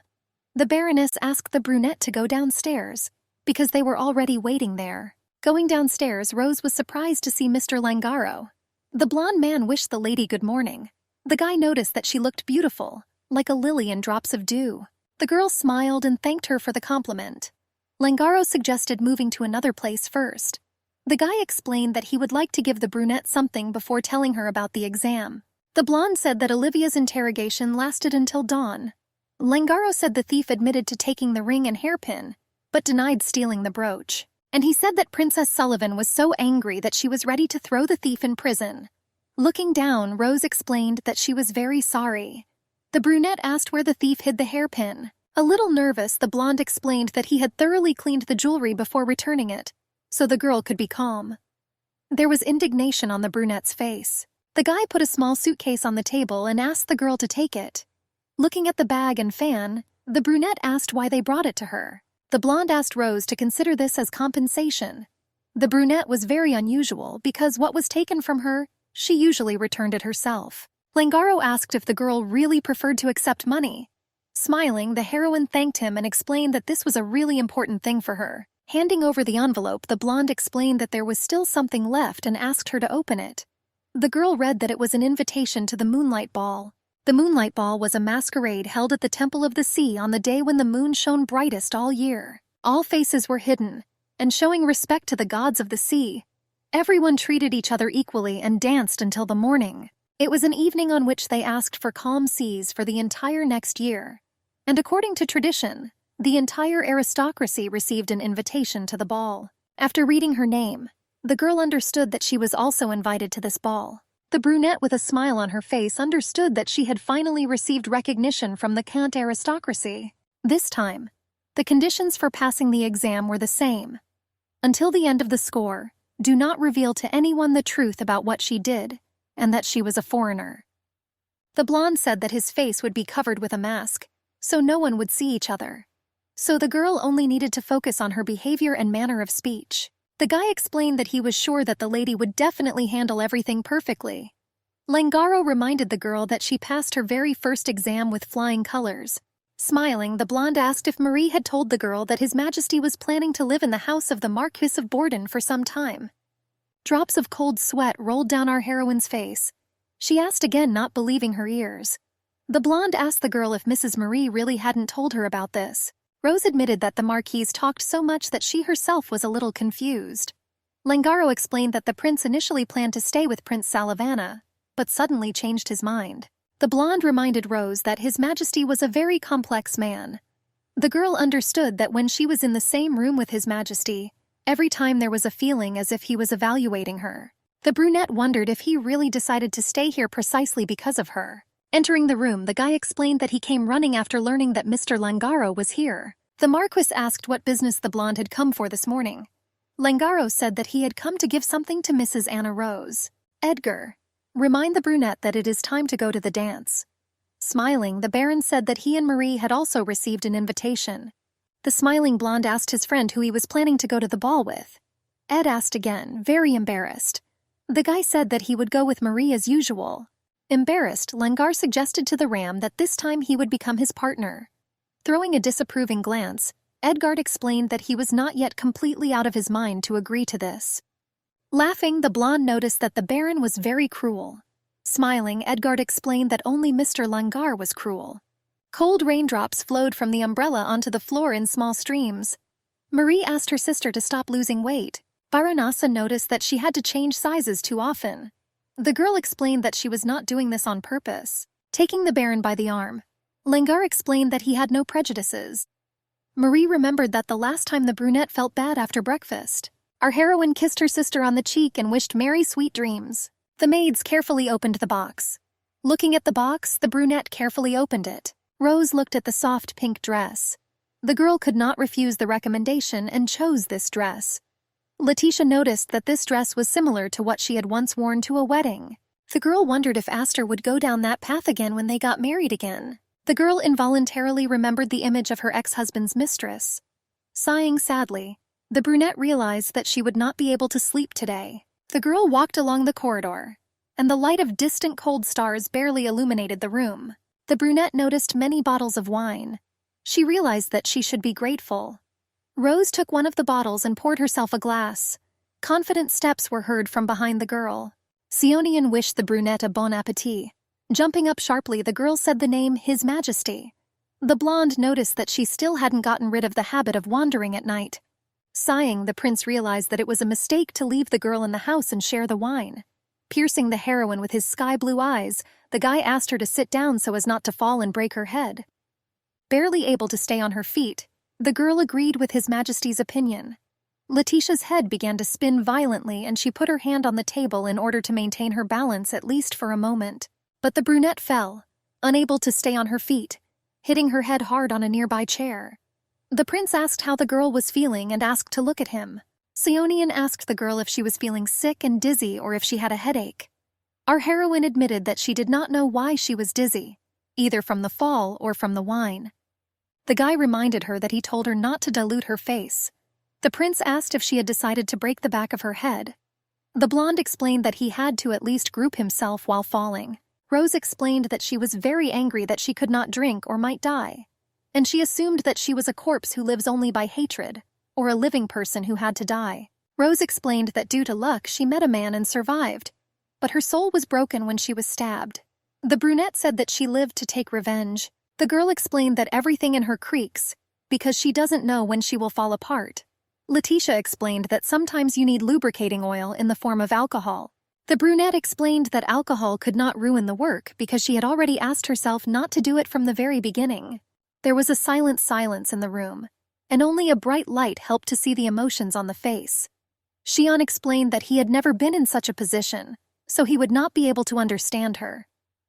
The guy only understood theories, and unlike calm people who are afraid of everything and shy away from glances, the girl was surprisingly capable. She explained that she was able to hit the Bordens. The bright light of the sun illuminated our heroes, sleeping in an embrace. The blonde opened his eyes. The girl pressed herself tightly to him and also opened one eye. Letitia explained that she was very grateful to His Highness for his generosity towards her. That thanks to him, for the first time in a long time, she was able to sleep peacefully. From the bed, the blonde asked if it was really a sleeping pill for her. The girl only answered negatively. and he asked who in the family could treat its head like that. Our heroine just looked questioningly at the guy. Letitia asked if she really did something wrong. The prince looked at her sternly and asked if she had finished her business. Throwing on a snow-white shirt, the blonde left the room. Langaro wished His Majesty good morning. The guy asked what happened. The gentleman only rudely replied that nothing had happened to him. Very nervous, Langaro explained that he only wanted to talk about what the man ordered to prepare. The prince asked if he had prepared everything. The huge white mansion was flooded with starlight. The heavenly canvas sparkled as if thousands of diamonds were scattered on it.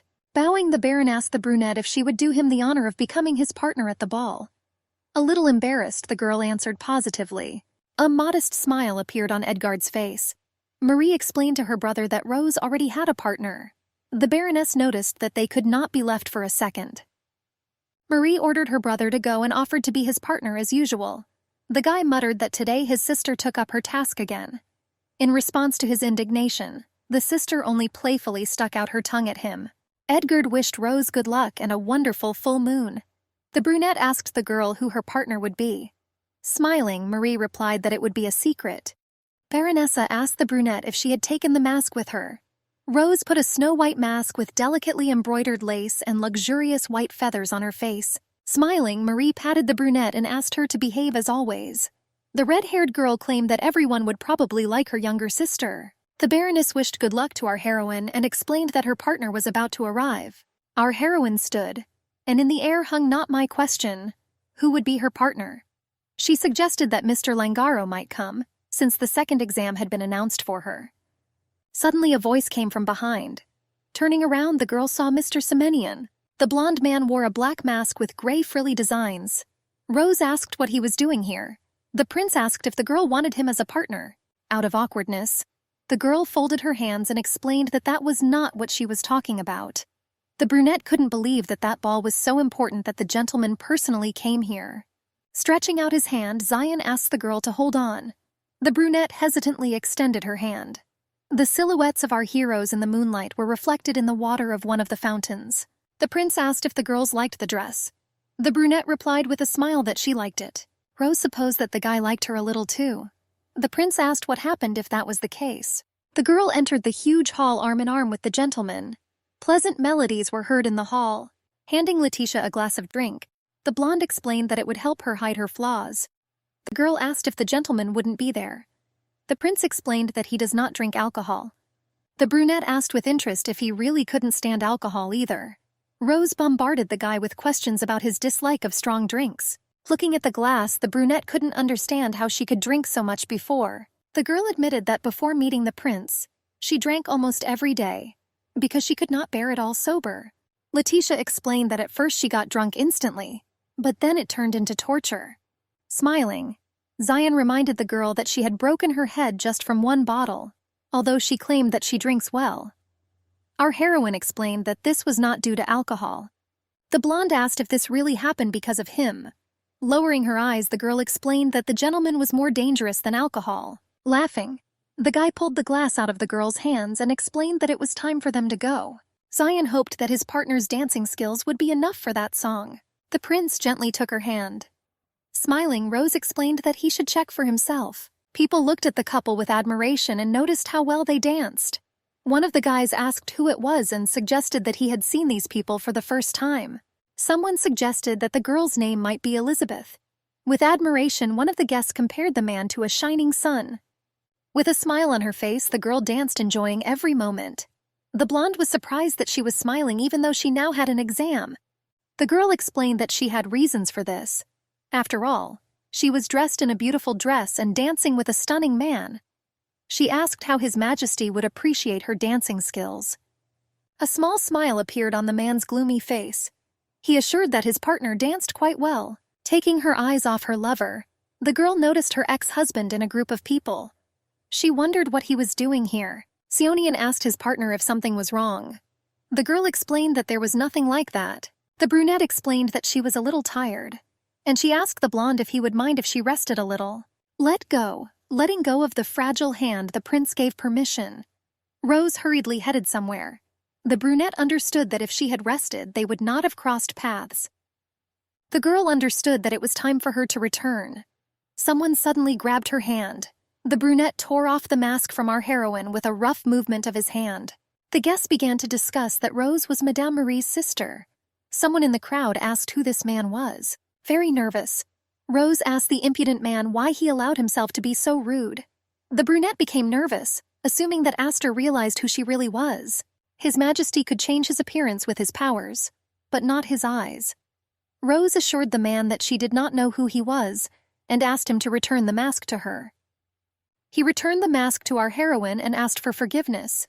Aster assured that the girl looked like his friend. The brunette suggested that he could remember how they collided at the port. Rose reassured herself that her ex-husband had gotten engaged to Lanika, so it was unlikely that he remembered the other one.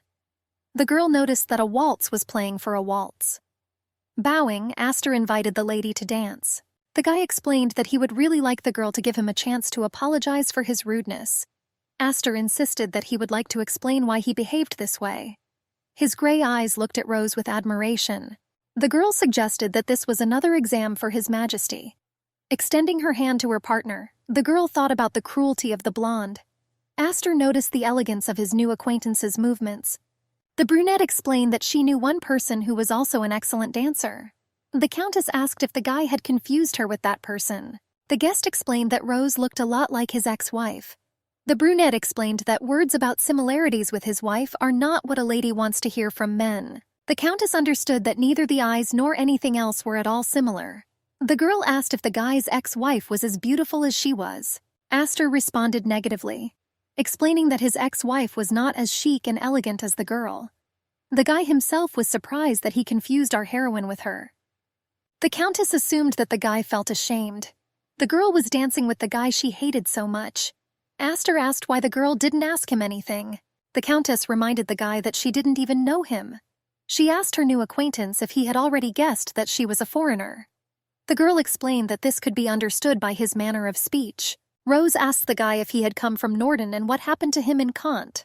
Lowering his eyes, the brunette explained that he was here for family reasons. The Countess realized that the guy had come to pay compensation for Olivia. The brunette assumed that Aster did not know that she was in charge of this matter. The brunette asked the girl if it would be tactless on his part to ask her name. The Countess explained that the charm of the masquerade was that the participants did not know each other. The brunette explained that it is better to remember each other with good memories of the full moon. Aster explained that he did not ask her name with any bad intentions. The guy explained that he himself had a bride. The foreigner asked if this was a reason to trust him. Noticing a ring with a shiny stone, the girl noticed that the guy was a happy man, since he had both a fiancé and an ex-wife. She claimed that he knew what true love was like, and he understood it and felt every moment. The brunette suggested that if the ex-wife heard this, she would be upset. Stepping aside, our heroine hoped that she had already passed the exam. The foreigner asked the girl to wait and explained that he needed her help. The guy explained that his bride would soon visit Kant, but he would have to leave due to urgent matters. The brunette shared that he attended today's event because of work connections. Aster suggested that Kant was not particularly different from his state.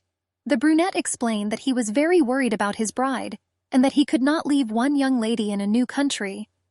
Rose asked the foreigner if he really wanted her to accompany his bride. Aster asked how he could ask such a thing from a stranger. The foreigner suggested that the girl, as a person from Kant, could give him advice. The brunette explained that he needed a guide while his beloved was here. The guy explained that it would be nice if a new friend would recommend someone worthy. The brunette suggested that the guy's fiancé was very young. Giggling, Rose asked if the girl was really 7 years old. The foreigner explained that his beloved was an adult. The corners of the guy's mouth twitched irritably. Aster explained to the girl that his bride was a little simple and did not know this world well. The brunette explained that because of this, he wanted someone to help his fiancé. Rose asked in surprise whether an adult really needed a guardian. Smiling, the brunette suggested that the guy was having a very difficult time. He explained with irritation that he was just worried about his fiancé. Aster suggested that the girl herself understood that without knowing the culture of another country, it was not difficult to make a mistake. Rose explained that this could very well happen if you are not careful. The brunette explained that this became clear from a recent theft incident. The Countess explained that there are many entrepreneurs in Kant, so the criminal penalties for theft have been increased. The guy's gaze suddenly drooped and fell to the floor. Our heroine asked how a foreigner dared to take someone else's thing so frivolously. The brunette explained that in Kant, even a 6-year-old child would not do such a thing. Astor asked first to answer his request. The Countess nodded towards Edward and suggested a gentleman with red hair and healthy skin and large green eyes. Rose explained that the guy was the head of the family of the Marquis of Borden, the most ancient family of the nobility of Kant. The girl said that the guy had a sister, so he felt comfortable communicating with girls. The brunette explained more to her husband that the guy would definitely be able to follow his bride. Astor asked for forgiveness and explained that it would be better for a girl to accompany him. Looking at the guy in surprise, the brunette asked if there was a problem in opposite-sex friendships. Darkening, Rose remembered that the couple were from Northland. The girl remembered that in the North many countries were conservative. There was an awkward silence in the air in which the heroes seemed to be completely bogged down. Nodding towards her sister, Rose asked how that girl was a guest. The brunette explained that she was Marie Bardin, who was the younger sister of that young man. The guy explained that it would be worthwhile to advise her from the very beginning. After a nice conversation, the Marquise hit the blonde with all her might. After apologizing, Astor explained that he already understood the reason. Rose explained to the guy that she could not immediately advise him of someone. The girl explained that in Kant it was not the custom to keep an eye on someone. The brunette asked if it wasn't obvious to become independent after coming of age. Having bowed, the brunette wanted to leave. Roughly grabbing her hand, the foreigner asked the girl to wait. The guy explained that there was no one more suitable than the interlocutor herself. Astor explained that he was embarrassed to ask the girl for such a favor, and he would be very grateful if she took a little care of the comfort of his bride. The guy promised to immediately pay the brunette well. Smiling, Rose explained that if the guy insists so much, then she cannot refuse. Letitia was amazed that her ex-husband would leave Lanica with her, without even knowing who she was. The brunette was surprised that Astor still thought he made the best decisions. Lifting the hem of her luxurious dress, the girl walked along the ocean shore. Sitting down on one of the boulders illuminated by moonlight, the girl did not understand why she had previously been afraid of this until she trembled. The brunette began to doubt the correctness of her decision. The girl assumed that she could refuse, but quickly realized that that request could be the first key to her revenge. Moonlight reflections played on the waves. In the twilight of the night, the girl saw a familiar white kitten. The brunette asked the fluffy one what happened to his owner if he came all the way here. The girl realized that this cat did not belong to the wife of Prince Sullivan. The girl scratched the cat behind the ear and noticed how cute he was. Kissing the fluffy on the forehead, Rose thanked the animal for cheering her up. After the kiss, the cat jumped from the girl's arms and ran to the sea, deftly jumping from stone to stone. The brunette suggested that the cat was so shy that it ran away so far. The girl wondered who this cat belonged to. Running up to the door, the fluffy one began to actively scratch at it. The prince asked how long the cat would remain so disgustingly stubborn. The werewolf asked why the gentleman was so careless about such a capable service. Having transformed into a human, Langaro explained that Sionian had seen enough thanks to his changes. The blonde noticed that he worked and did surveillance and was also cute. Taking a deep breath, the gentleman explained that it was disgusting. Langaro asked again and asked to take back his words. The prince asked if it was really a girl, and this time she was crying, left alone on the shore. The servant reported that the girl seemed a little lost. Langaro noted that this was quite commendable. Sionian asked his friend if he had fun with someone. Confused, the guy explained to the gentleman that the girl surprisingly loved animals. The prince asked the guy to stop talking nonsense and tell him the test results. Langar noticed that the gentleman could not even admit the truth. The blonde will inform the gentleman that the girl performed the Conti dance perfectly. And I wasn't very worried after Astor appeared. Langar assured that the ward even made her ex-husband confused. The prince's face was illuminated by the bright rays of the sun. Entering the living room, the girl asked His Highness whether he had slept well. The guy nodded affirmatively and invited the brunette. The girl wondered why he got up so early today. She simply assumed that the gentleman was most likely going to discuss that score or test result with her. Zionian reported that he loves dogs more than cats. The girl was surprised by such a sudden phrase. Rose told the gentleman that she did not understand what he was talking about. The blonde asked who the girl liked more. A little confused, Rose replied that she loved cats. The brunette asked if this was also a test. Putting his hand on the tablecloth, the guy answered in the negative. As she watched the gentleman go, The girl did not understand why he asked about this without any particular reason, and why he needed such information. The girl looked at her watch and asked the maid how much time was left before the first ship arrived at the port. The blonde explained that if the girl rode in the carriage after the meal, she would be there just in time for his arrival. The maid asked if the girls were waiting for someone. A huge ship arrived at the port of Kant. The brunette knew that Lanika was supposed to arrive on this ship, and Rose was surprised that there was no girl on the ship. The brunette realized that the name and time of arrival of the ship coincided with what Aster had told her. Approaching the man, the girl asked him if she could ask him a question, to which he asked how he could be useful to the lady. She explained that she needed to check if Lanika Snoweyser was on the passenger list. The girl explained that she was supposed to meet her, but could not find her among the new arrivals. The sailor reported that the lady in question abandoned the trip just before boarding.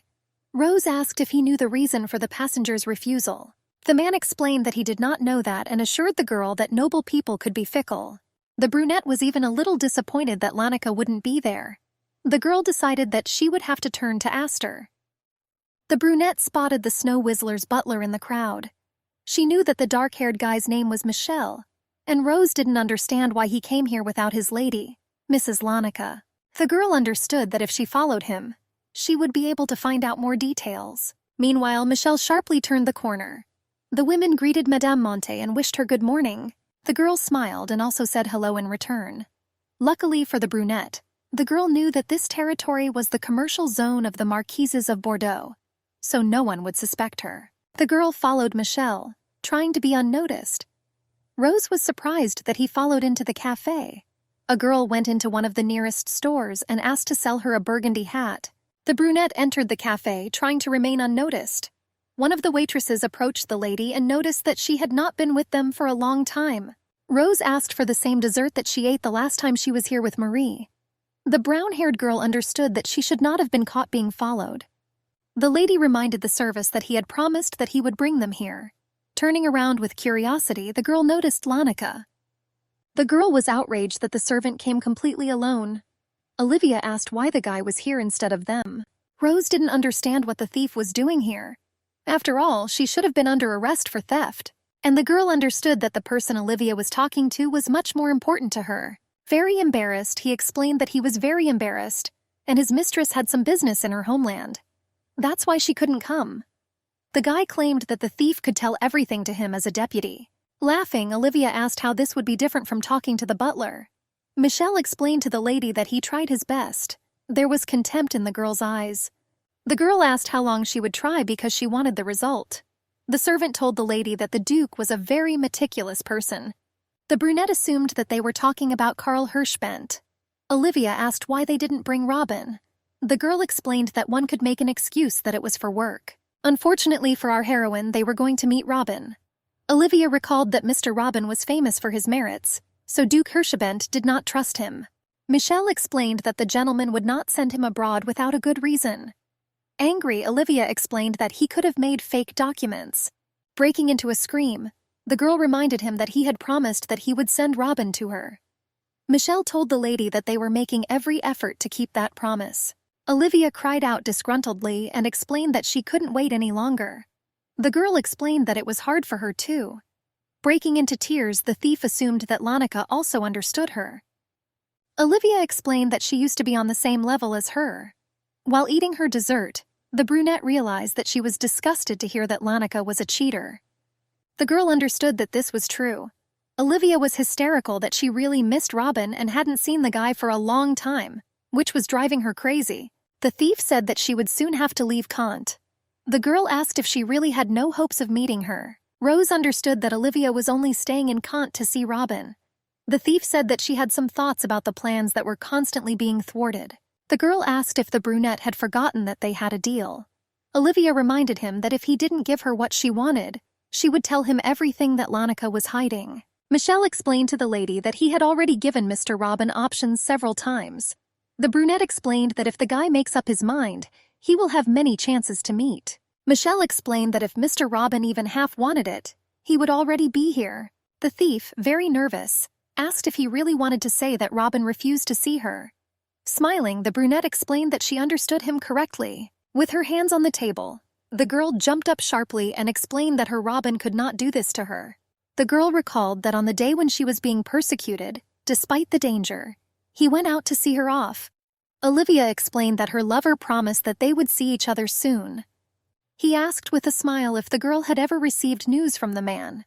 The thief explained that Kant was abroad, and she assumed that her lover did not know where she was staying. Michelle explained that he had told him this many times on the orders of his mistress.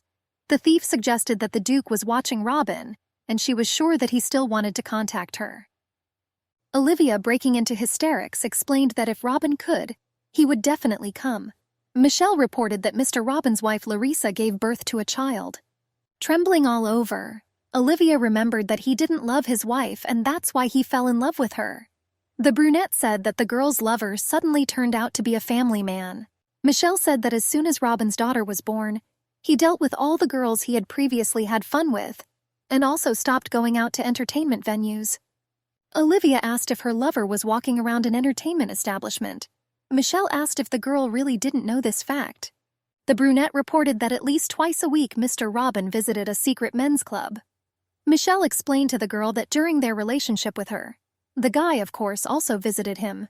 Olivia collapsed in shock onto the soft seat, screaming no in a drawn-out manner.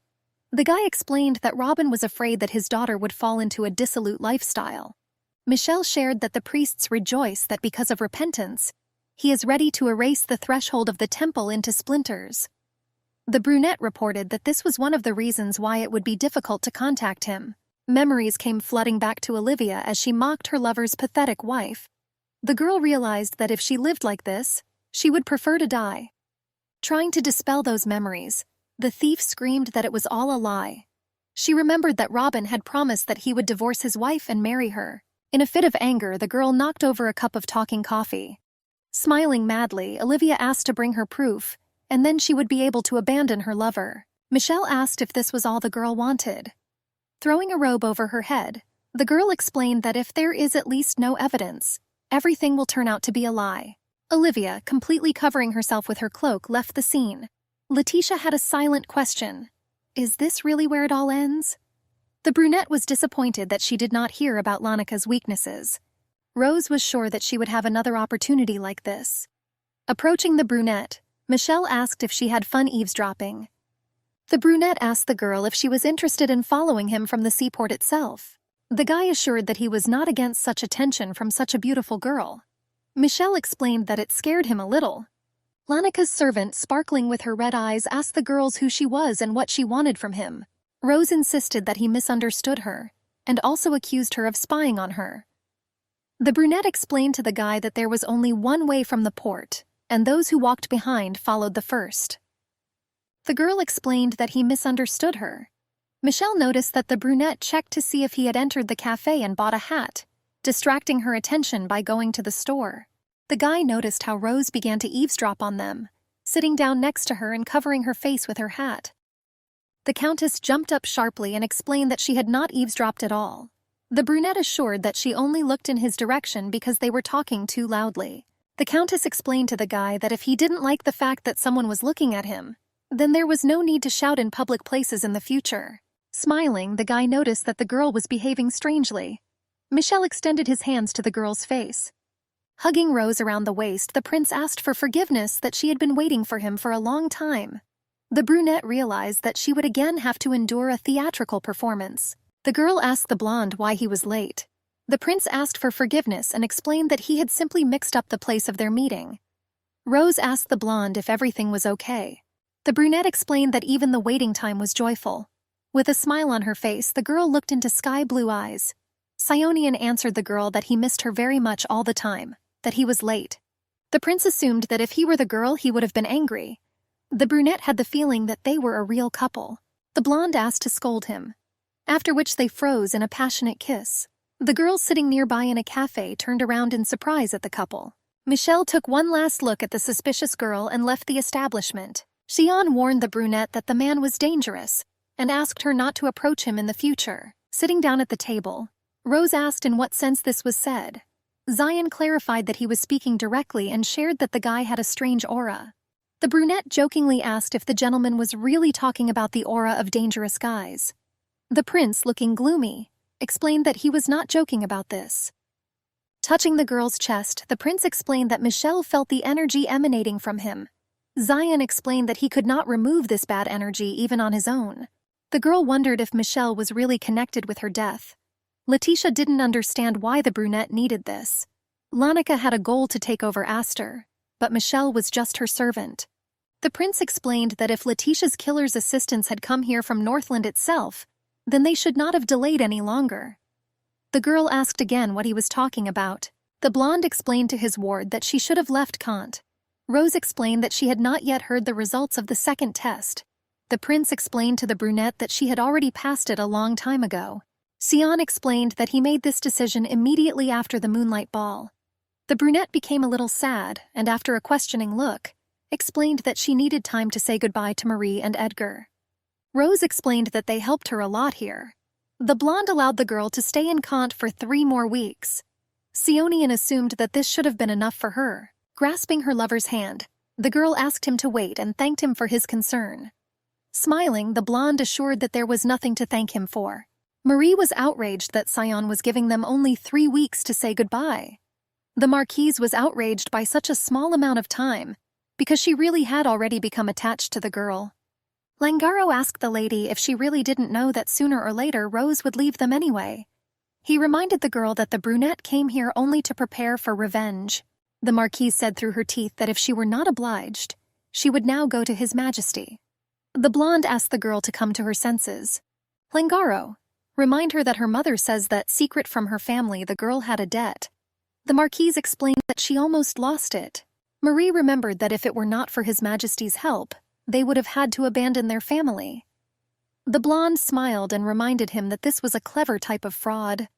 With her eyes downcast, the Marquise explained that she and her brother were too young to understand whether the agreement on a receipt from a foreign bank and the handwritten letter from their mother were real.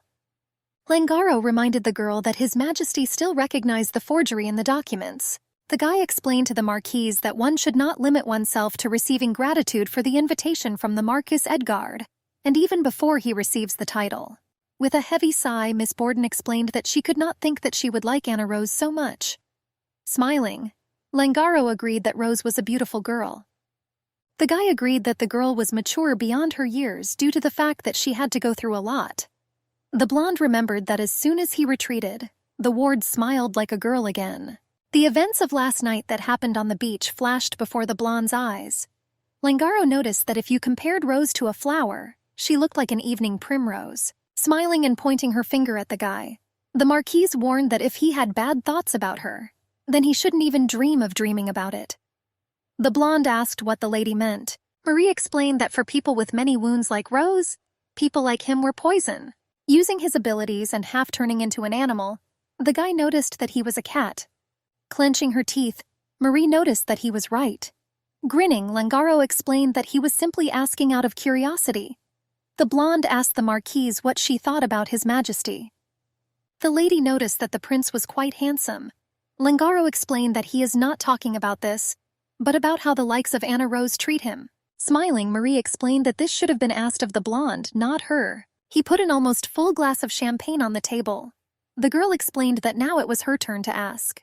The Marchioness asked what His Majesty thought of Anna Rose. Marie was very worried whether the prince perceived her sister as a person, or considered her a tool that could be used. Sighing heavily, the Marquise asked when they would arrive. Smiling, the brunette explained to her sister that looking at them, one would think that they were going not to a ball, but to a funeral. Snuggling up to Rose, the Marquise explained that they didn't even have time to have fun. Marie assured that the girl did not need that Northland and asked her to stay here. The smiling brunette explained that even 40 years would not be enough for them to have fun. Playfully struggling, she invited the girl to stay here for 39 years. Laughing, the brunette asked to stop doing this. Sighing heavily, the Marquise explained that she already understood. Marie suggested that it was not very cool for the person who decided to organize the send-off to behave so obnoxiously. The Marquise explained what she had originally planned, but it all turned into a tasting. The girl told the brunette that the new product would be called Luna Meeting. Marie admitted that she liked the new name, but did not like that it would be a tasting. The girl explained to the brunette that she didn't like it, that it would be a public event and all sorts of rabble would come. Having straightened her luxurious red hair, Rose explained that this was the pain of a successful businessman, and nothing could be done about it. The brunette knew that the most important thing in Kant was not family ties, but money. Letitia knew that no matter how capitalist the country was, even after paying compensation, it would be difficult for Olivia to get rid of the stigma of a thief. Rose felt guilty that she was looking forward to leaving for Norton and the place more than she was sad about the separation. Marie asked her sister not to make such a face and explained that she knew everything. The Baroness assured that she would be with the brunette all the time today. Rose's send-off party was amazing. There were fruits and many bottles of wine on the table. Small vases of color gave the room some freshness. The brunette was chatting with some guy with a smile. Suddenly the girl was called out. The Marquis invited the girl to dance with him. The girl joked that she had to hurry, otherwise there would be no room. Edgard immediately blushed red. Rose nervously asked if the guy could dance, noticing how he was very flushed. A little confused, the Marquis explained that he would dance anyway. Rose assured the guy that she was glad that she could dance with him. Edgard asked if it was too late to ask her to dance. Letitia felt as if she had returned to a time before the wedding. Then the girl chatted about nothing with strangers and laughed loudly at everyone. The brunette realized that this feeling of joy visited her for the first time in a long time. Suddenly, a girl with blonde hair almost knocked Rose off her feet. The brunette recognized Lanika in that girl. Rose was very confused when she heard the apology, and the fire of hatred lit up in her eyes. Very embarrassed, the blonde asked if the girl got hurt because of her. Rose thought it was a hallucination or she was just drunk. Lanika asked the girl if everything was okay with her. Smiling, the brunette explained that everything was fine and she was just surprised. Rose assumed that the blonde was dancing country for the first time. The brunette explained to Lanika that she could go there and dance. With horror, the blonde realized that she had soiled the girl's dress and explained that she was very sorry about this. The visitor from Northland explained that she wasn't sure the stain would come off quickly. The blonde asked the victim to follow her. Moving away, Rose explained that everything was in order and she would take care of it herself. She asked to be released. One of the guys asked the lady if she could move away, and he explained that if the girls continued to stand there, they would interrupt the dance. Letting go of Rose's hands, the blonde asked her to wait here for a short time. The brunette did not understand why this girl was here and assumed that it was her next test. The girl remembered that His Highness had said that she had passed all the tests. Letitia assumed that Aster and Olivia were enough for her, and there was no need to involve Lanika as well. The brunette remembered that the gentleman asked her to stay away from the butler Lanika. Looking around, the girl suggested that Michelle and Aster could also be here. After scanning the crowd, the girl noticed Duke Karl Hirschbent. He casually looked at the gold watch. Catching the girl's gaze, he insisted that he wanted to ask her something. Rose asked why the man behaved so rudely. After all, it was impossible to call a girl with a hand gesture. The man was surprised and insisted that he didn't know that it was bad manners. The brunette explained that this was bad manners, at least in Kant. Rose asked the Duke if he was not local. The girl knew that compared to Kant, men from Northland were higher in the hierarchy than women. She thought that for such powerful princes as Karl, young girls like her looked very insignificant, and he clearly looked down on her. Letitia knew that the Duke was different from the boring Northland men. After apologizing, he remembered that in Kant he should have followed local rules. The Duke bowed and apologized for upsetting the girl. The man introduced himself and explained that, as the girl had expected, he arrived from another continent. The Duke explained that he did not know the customs of this land and once again apologized for his mistakes. The brunette smiled and explained that she was grateful for his apology. The girl explained that she was Countess Victoire Anna Rosa. The man said he was looking for his companion. Rose asked about her companion, whether she was an aristocrat about the man's age. The man described to his interlocutor a girl with blue hair and pink eyes. The Count asked if the brunette had seen his companion. Letitia understood that Lanika probably wanted to entice his son-in-law to bring him to Olivia. The brunette wondered why she had come with Duke Hirschbent. Rose insisted that she saw this girl.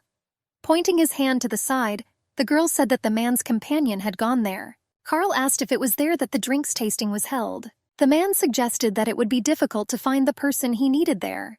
The brunette generously offered to help him. The man asked how his interlocutor could do this. Rose asked to wait a little for her return. The bartender instantly drew attention to Countess Victoire.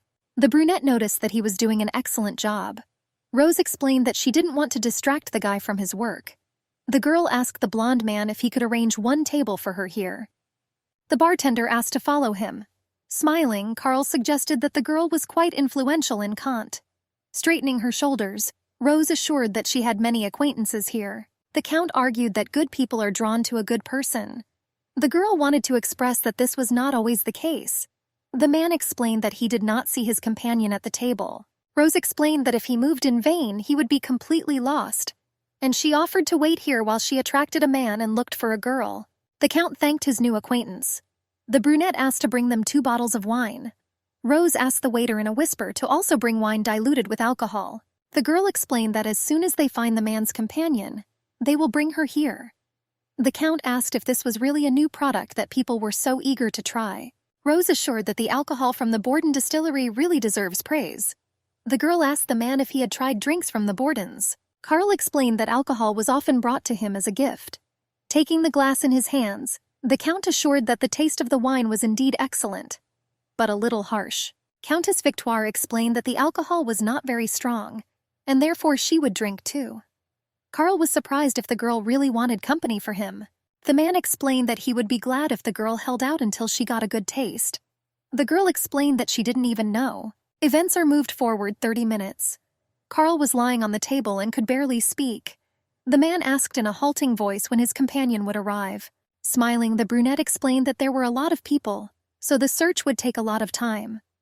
Rose carefully suggested that the Count call a carriage so that he could return when he felt a little better. Covering his face with his hands, Carl explained that he could not leave, because he came here to catch a thief here. Pushing another glass towards the drunken man, the brunette said that recently there had been a commotion in Kant because of a thief. Rose said that some girl, having received an invitation to a tea party, reached out to someone else's jewelry. The brunette shared that the girl turned out to be a foreigner who arrived in Kant not long ago. The Countess explained that they searched the girl on the spot. The girl shared that they found the stolen item right under that person's dress. Carl asked what the thief looked like. The brunette said that the culprit was a green-haired girl from Northland. Touching the man, the brunette reminded him that she had told him that she was also looking for a thief. Rose asked the Count if he had also lost something. Carl explained that he had lost his daughter's honor. The brunette explained that even for a thief arriving from the other side, there had to be boundaries. The Count explained that the man he was looking for was the same. The girl asked what the man did. Carl explained that the girl tried to seduce his son-in-law. The Count explained that he didn't like the guy right away, but his daughter chose him. And the man's problem was that the guy himself was flighty, and he completely drove the slut out of Northland. The Count explained that the girl dared to try her luck in Kant. The man sharply hit the table with his hand holding a glass. Countess Victoire asked how he knew that the girl was here. Carl explained that his escort told him everything. The Count suggested that that girl would interfere with his daughter. The man covered his face with his hand and explained that his son-in-law could leave his daughter and throw mud at his heirs. Carl, lying on the table, promised to definitely find her. The brunette realized that Lannika had betrayed Olivia. Rose assumed that Olivia did not stand aside and wanted to reveal Lannika's secret, and so the girl took on Carl. The girl assumed that the blonde, instead of helping to hide, wanted to end things with Olivia. Letitia nervously tapped her finger on the table, not understanding what would happen next. The girl realized that it would be better for her to stay on the sidelines so that her enemies could sort things out among themselves. The brunette understands that now the difference in strength was obvious, and Olivia herself would not last long. Seeing Lannika, the brunette lifted her dress and approached her. The girl asked if the blonde was looking for her. Lannika was surprised that the girl was here all the time. The brunette didn't know if Olivia knew about the weak points, but she knew that Lannika would get rid of her before this was revealed. The blonde assured Rose that she had already searched everywhere for her. Lannika explained that when she brought soapy water, the brunette was no longer there. The girl realized that it was better for her to help Lannika and finally get rid of Olivia. Smiling, Rose explained that unfortunately the organizer of the event was looking for her. Looking at the brunette in surprise, Lannika asked if the girl was somehow connected with him. Confused, Rose explained that the owners of Marquise Borden's winery were her relatives, that Lannika perceives her as an ally. The blonde said with admiration that it was the first time she had seen such a grand event. Smiling, Lanika was surprised that her new acquaintance was a close person to such people. Grabbing Rose's arm, the blonde explained that she hadn't fully introduced herself yet. The blonde explained that her name was Lanika Snoweyser from Northland. With feigned admiration and a smile, Rose explained that she was very pleased to meet you. She planned to find out the girl's weak points. With surprise, the foreigner asked if she really knew her. Smiling, the brunette assured that she knew a little, because the girl was the bride of Astor Winchester. Rose remembered that he asked her to take care of his bride when she arrived.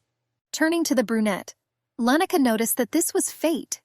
A little upset, the foreigner explained that they never met because the direction of the court had changed. The blonde explained that she thought they would never run into each other because it was difficult for them to communicate, because it was difficult to contact the other side. Smiling, Rose noted that travelers are very fickle. She explained that in any case, they eventually managed to meet. The brunette introduced herself as Anna Rose Victoire. The foreigner assured with a smile that she would be glad if they managed to make friends. Lanika grabbed the brunette's hand and offered to go to the restroom to wipe off the stain if they were already finished with the performance. Pulling her hand away, Rose explained that she herself wanted to, but came because someone was looking for a girl. With surprise, the blonde asked if her new friend was sure that they were looking for her. The countess explained that a tall gentleman about 50 years old was looking for her. The brunette explained that the man introduced himself as Carl and asked if the girl knew him. The foreigner became very nervous and explained that they had arrived together. The blonde insisted that she thought he was completely lost and wanted to go to the tasting. The blonde suggested that they met thanks to a new friend. Letitia realized that everything was not so good. The countess explained that it was very good that she was able to find the blonde and asked to follow her. The girls approached the bar. The ladies stood near the counter and had a nice conversation over a glass of wine. The foreigner asked the brunette if she was so close to the owners, then whether she had met many people. The brunette didn't understand when she gave permission to call her by her name. With a smile on her face, Rose answered positively and asked what exactly her new friend wanted. The foreigner asked if the brunette had seen a middle-aged girl with green hair and golden eyes.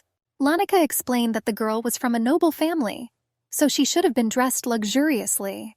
Letitia realized that she definitely wanted to contact Olivia.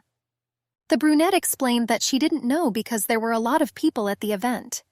The countess asked if she could help the girl with her search. The blonde explained that she would be very grateful for this. At this time, someone slowly approached the foreigner from behind and sharply grabbed her by the throat. The victim squealed in surprise when he saw a sharp blade in the attacker's hands. The brunette asked Olivia what she was planning to do. The attacker muttered through her teeth for Lanika to shut up and follow her. Olivia warned that if the blonde screamed, she would immediately cut her throat. Rose asked the criminal what she was doing. Pressing a knife to the victim's throat, Olivia asked the brunette to go away and not interfere. Turning around, the countess realized that there was no one nearby who could pay attention to this. After all, the tasting is over and everyone has already left. Breathing heavily, Lanika asked Olivia what she was doing since they were friends. The criminal inquired that the girl was lying to her and reminded her that she had deceived her. The blonde claimed that she was looking for Olivia because she wanted to keep her promise. The criminal asked the girl why she had brought Prince Hirschbent with her. Tears slowly flowed down the blonde's face. Trying to free herself, Lanika claimed that it was an accident. The blonde tried to explain to the criminal that she wanted to help her, and there was no need for her to do that. Pressing the knife closer and closer to the blonde's throat, Olivia noticed that this was impudence. Rose ordered the criminal to stop and let Lanika go. The brunette suggested that they solve everything only with words. Olivia turned around and asked if anyone wanted to listen to her when she was humiliated at the tea party. Letitia did not understand what kind of humiliation the criminal was talking about, because she really had stolen someone else's thing. The brunette explained that she was very sorry for that. Olivia told the girl to shut up because she didn't have time to chat with her. Dropping the blonde to the floor, the criminal ordered her to immediately tell her butler to bring all her money and jewelry. Olivia ordered the girl to hand over her ID. The blonde asked the criminal if she had heard what Michelle was saying. Lanika explained to the girl that Robin did not want to see her. The thief, grabbing the girl by the silky hair, explained that it was a lie and explained that she knew that the girl was only saying this in order to separate them from her beloved. The victim explained that she propositioned the guy several times, but he refused. Lanika explained that she could not drag a person to another country by force. Olivia explained that she would have believed the girl if she had not appeared with Prince Charles. After a sharp swing, the knife flashed in the air. The criminal ordered Lanika to call her butler. But suddenly someone grabbed Olivia by the hand and threw the knife away from the criminal. Michel asked if his mistress was okay. Clinging to the brunette, Lanika burst into tears. The victim explained that if it were not for Anna Rose, she would definitely have died. The brunette asked if everything was okay with the girl, and claimed that everything was fine. Letitia wouldn't mind if Olivia got rid of Lanika, but it was too early for that. The brunette watched with satisfaction as drops of blood flowed from the tip of the knife. The guy mercilessly plunged a knife into Olivia's heart. Consciousness quickly left the criminal's body, and her eyes became faded. Blood quickly flowed onto the luxurious carpet. The guy hung over the barely breathing body. Seeing the terrifying picture, the lady shouted at Michel and threateningly asked what he had done. The brunette explained that the girl wanted to harm his mistress, and therefore he killed her for the sake of the mistress. Lanika had a look of horror on her face. The blonde insisted that she did not want this. The lady asked why Michel was being willful. Wiping the dripping drops of blood from his face, the servant explained that the mistress definitely wanted this in order to avoid the threat. Small streams of tears continued to slowly flow down the blonde's face. Letitia assumed that the guy killed Olivia to keep Lanika's secret. The blonde asked Rose how they deal with murders in Kant. The foreigner asked what punishment Michel would receive if he were tried. The brunette explained that the two girls would be charged with self-defense, but not him. The countess warned that the guy would receive a death sentence, as he had killed a man from a noble family. Taking Rose by the hem of her dress with trembling hands, the blonde asked if there was another way out. Seeing the tears on the blonde's face, Rose explained that she was very sorry for her. The hysterically sobbing foreigner asked if the girl could help her. Lanika explained that she was the orphan of the last of the Snowiser line. The blonde explained that Michel was the only one who stayed by her side and he was like family to her. The foreigner explained that she could not lose her loved one again. Letitia couldn't understand why the blonde was so worried about her butler.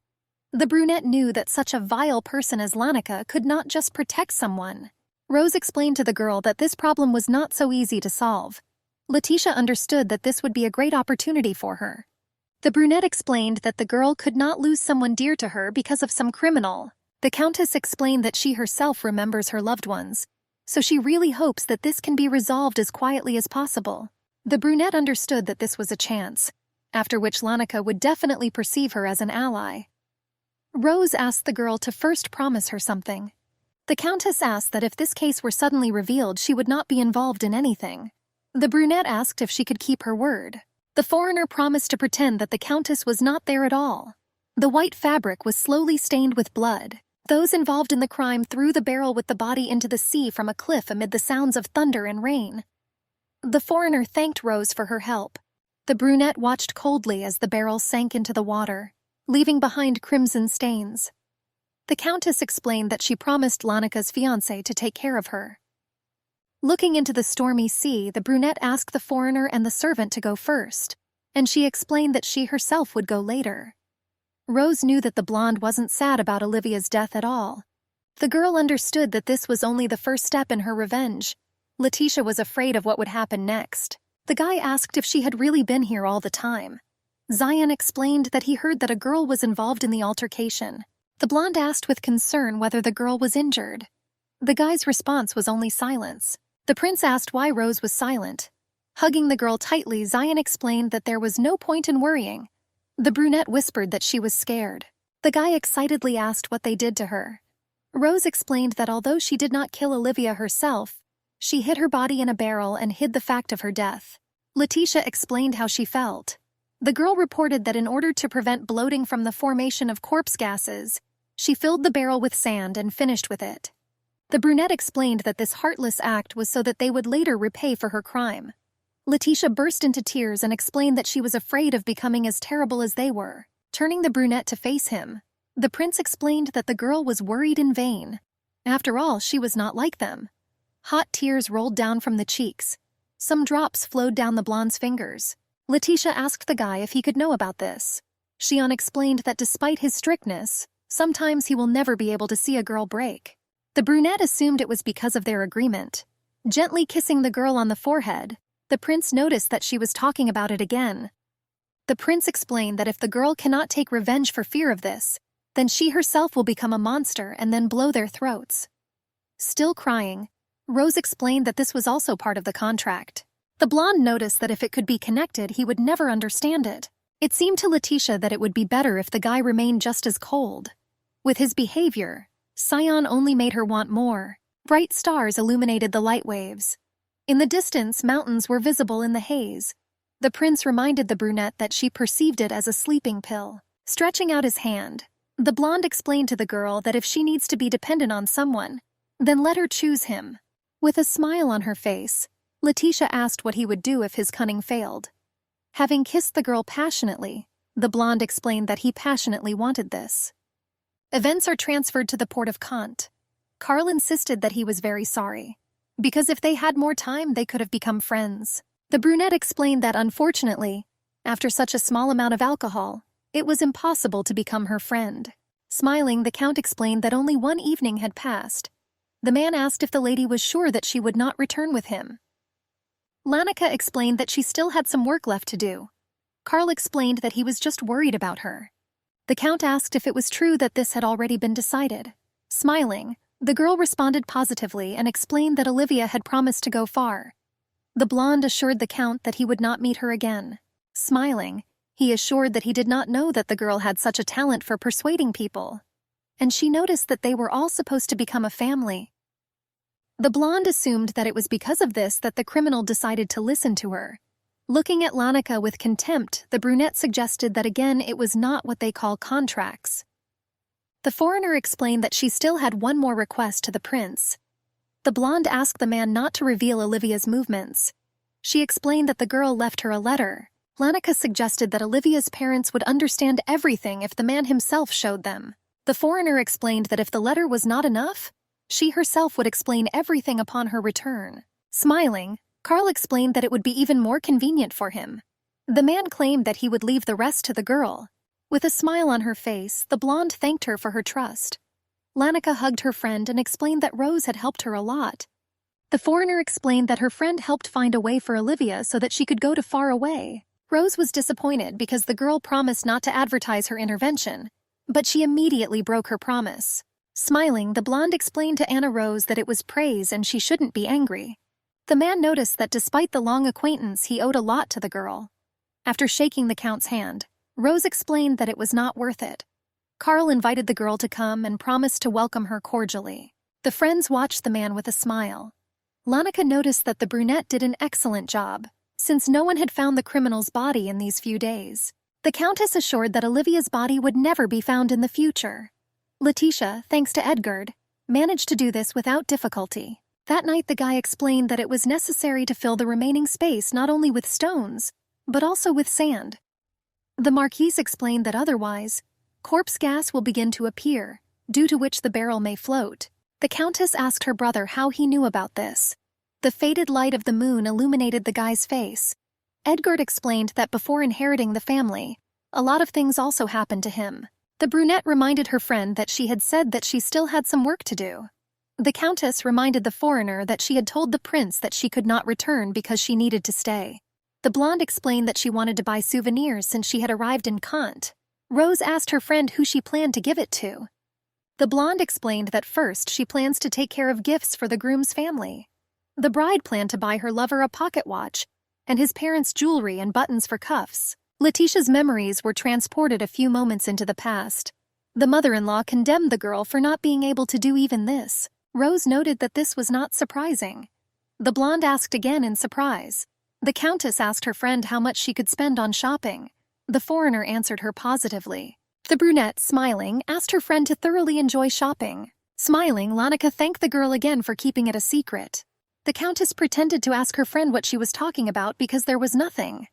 A smirk appeared on Lanika's face. Further events of the story take us to the luxurious Borden estate. Throwing the cards on the table, the Marquis announced that he had a full house.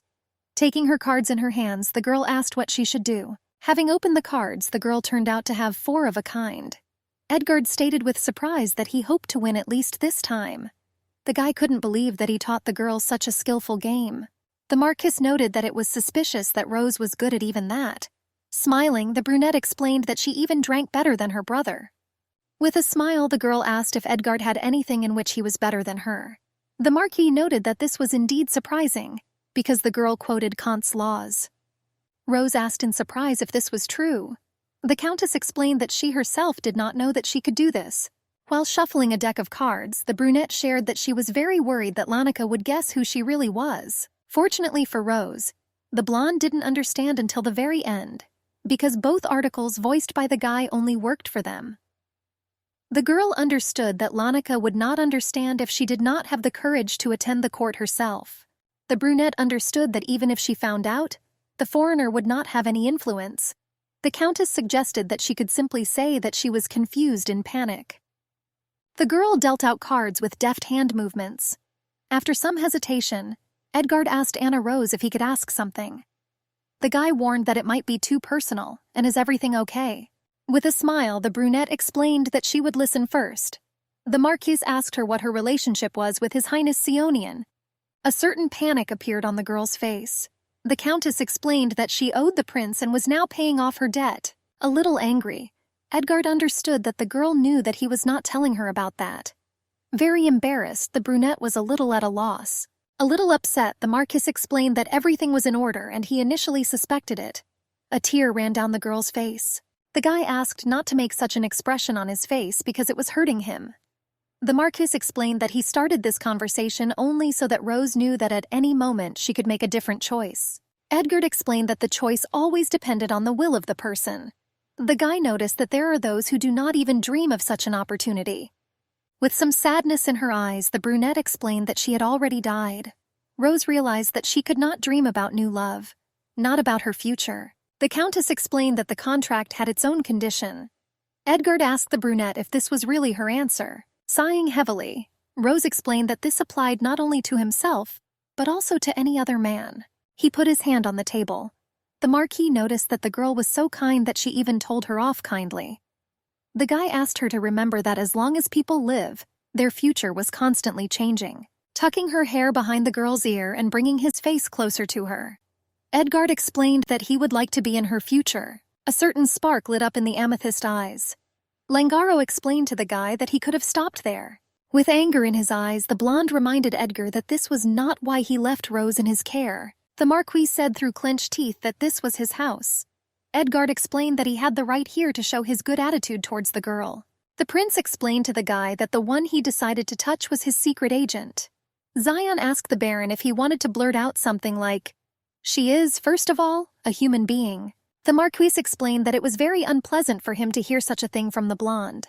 Sitting down on a chair, Zion asked the guy to be patient, assuring that he himself felt uncomfortable a few minutes ago. The blonde explained to the Baron that if he wants to play at love, then he should pick up someone outside. Angrily, Edgard explained that this was not so. The guy noticed that he knew that the prince did not understand what sublime feelings were. Smiling, Zion explained that the guy's sublimity was to confuse the girl who was about to have an important event. The prince assumed that the Baron did not want her to return to her homeland. Taking the girl by the hand, the prince asked her not to be mistaken. Sionian reminded the brunette that he was the one who created Anna Rose. The blonde explained that behavior, character, clothing, and every single hair and eyelash were created by his hands. The guy asked the Baron what right he had to create it. The blonde asked the girl if she wanted to forget about her revenge and start a new life with the Baron. Pulling her hand away, Rose explained to His Highness that she had not forgotten about their deal for a day. Looking at the Baron, the guy noticed that this made him happy. The blonde assumed that he was not mistaken in choosing an exalted partner. Looking at the girl with upset eyes, the Baron asked her if she was telling the truth. The brunette sighed heavily and explained that this was her only reason to live. In a trembling voice, the girl tried to explain to Highness what had just happened. Xian said there was no need to explain. The blonde explained that he had already realized that she had no feelings towards that guy. She asked the gentleman how he found out. The prince explained that even behind the door he saw her eyes, not knowing where to go from awkwardness. The blonde remembered how the girl said, "To anyone else." Smiling, he explained that he was glad that she was aware of her place. Gently kissing the girl's shoulder, Xian wondered why he felt so disgusting. The brunette asked the gentleman what bothered him so much. The guy explained that he knew how devoted the girl was to him. He asked that this remain between them, and he reminded her that if she wants to love someone, she is ready for it. Rose explained that in Northland she would have to play the role of his lover. The girl wondered if he really wanted her to get used to this in advance. Zion reminded the girl that the best pretender in her person becomes his. The brunette claimed that she did not want to have such feelings for a guy even if she became free. He asked if her opinion would change if he allowed it. Letitia wondered if she could love again. The girl understood that she and Aster were different, but still, if she were betrayed again, she would definitely break, unable to bear it. The girl was very scared whether it was love that her lover promised her. Rose explained that if he did not commit them to a romantic relationship, then in any case the contract was concluded. The brunette promised the guy that she would never betray him. The girl sat on his lap while he gently stroked her luxurious, thick hair. The guy explained that he knew everything. Rising from her knees, the girl explained that she needed a little time and could not answer at the moment.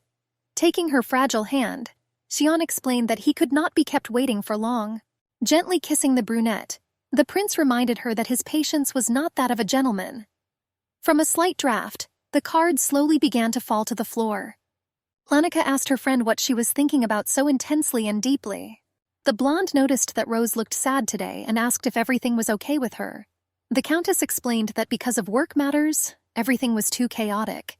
The foreigner noted that it was touching that her friend went shopping with her, despite her busy schedule. Rose thought she was lying, but she was pretending well. Rose asked the blonde if she would go to Kant immediately after buying gifts. Lanika assured that if there was such an opportunity, she would like to find someone. The foreigner explained that this man was very important to her. The brunette explained that if this is a person dear to the girl, then she too became interested. Rose asked if this was a secret and asked to tell her in more detail. Lanika explained that there was nothing like that there and it was just her family. The girl explained that she did not know whether she could use such expressions, since he may not perceive her that way. She asked what her friend meant. Taking the elegant cup in her hands, the blonde shared that she was looking for her older half-sister. Letitia was surprised that the girl had a half-sister. Lanika explained that since the girl's mother was a maid, she did not receive the surname Snoweiser. The blonde shared that despite this, she considered the girl her sister. The brunette asked if she really survived the fire. The foreigner suggested that this was most likely the case. Rose asked how Lanika knew that her sister was alive. The blonde explained that after the fire, only her body was not found. Lanika said that a few months later, a merchant living nearby said that he saw the girl leaving for another country late at night. Doubt crept into Letitia's mind. The brunette wondered why the girl did not return home. Rose assumed that if the girl was a maid, she should have asked if her mother was alive. The brunette wondered why Lanika was looking for her sister. The countess looked suspiciously at the embarrassed blonde. The brunette didn't understand why she didn't say a word about her family. Taking the girl's hand, Rose asked her not to worry. The brunette invited the girl to tell her about her sister so that she could look for the fugitive. A little confused, the foreigner explained that she was not sure that her sister was in Kant. Lanika explained that there were only rumors that they saw her on a ship leaving for Kant. Letting go of her trembling hand, Rose explained that there was nothing to be done about the situation. The brunette explained that it was impossible to find a non-existent person. Grabbing the brunette's hand, the girl assumed that she had asked her friend for something too complicated. Lanika asked the girl if she could hope for her help. With a smile, the girl responded positively and asked what her sister looked like. The foreigner explained that she had the same hair as hers and blue eyes. Lanika explained that her sister did not look like her. A distinctive feature of the lost girl was a mole on her wrist that looked like a cat. The blonde shared that her sister was called Kitty. Letitia wondered if this was a weak point that Lanika was willing to kill anyone to protect. The brunette said out loud that even if not, there was nothing wrong with it. She offered to continue shopping, because they had already finished their drink. With a smile on her face, the foreigner supported the proposal and took her friend's hand. Letitia was jubilant, because she would be able to lead the girl to the very collapse without stopping. The marquise called out to Rose as she stepped out of the carriage. Marie asked the brunette if she liked the shopping and if she was terribly disgusted. The Duchess explained that after checking with His Highness, she became braver and did not feel anything. The brunette explained that she was worried about something. The girl shared that when a foreigner bought something, she only drew up temporary contracts. Rose explained that she understood that since it was jewelry, she did not even make an advance payment, which was only 10% of the contract amount. The marquise noticed that this was indeed strange. The brunette explained that she lied and said that most people in jewelry stores always do this. The Marquise remembered that her sister was from there. The brunette explained that she immediately saw through her lie. Taking a large glass of wine, Marie explained that these were just her guesses, but most likely the foreigner was faced with financial difficulties. The brunette asked again in surprise. The Marquise explained that if she had money, she would have made her own advance payment. The girl explained that since she was the heiress of the counts, she should have had an impressive inheritance. Letitia remembered that just recently Clarice and Olivia were talking about expecting a dowry from Lanika. The brunette understood that the girl should receive a huge inheritance, as the only surviving heiress in the fire. The girl suggested that if the blonde really faces lack of money, is this connected with the sister she is looking for? Looking thoughtfully at her sister, she suggested that Lanika had more than one weak point. Smiling, the Marquise handed her sister a glass of wine. Marie noticed that the more weaknesses the enemy has, the sweeter the revenge becomes.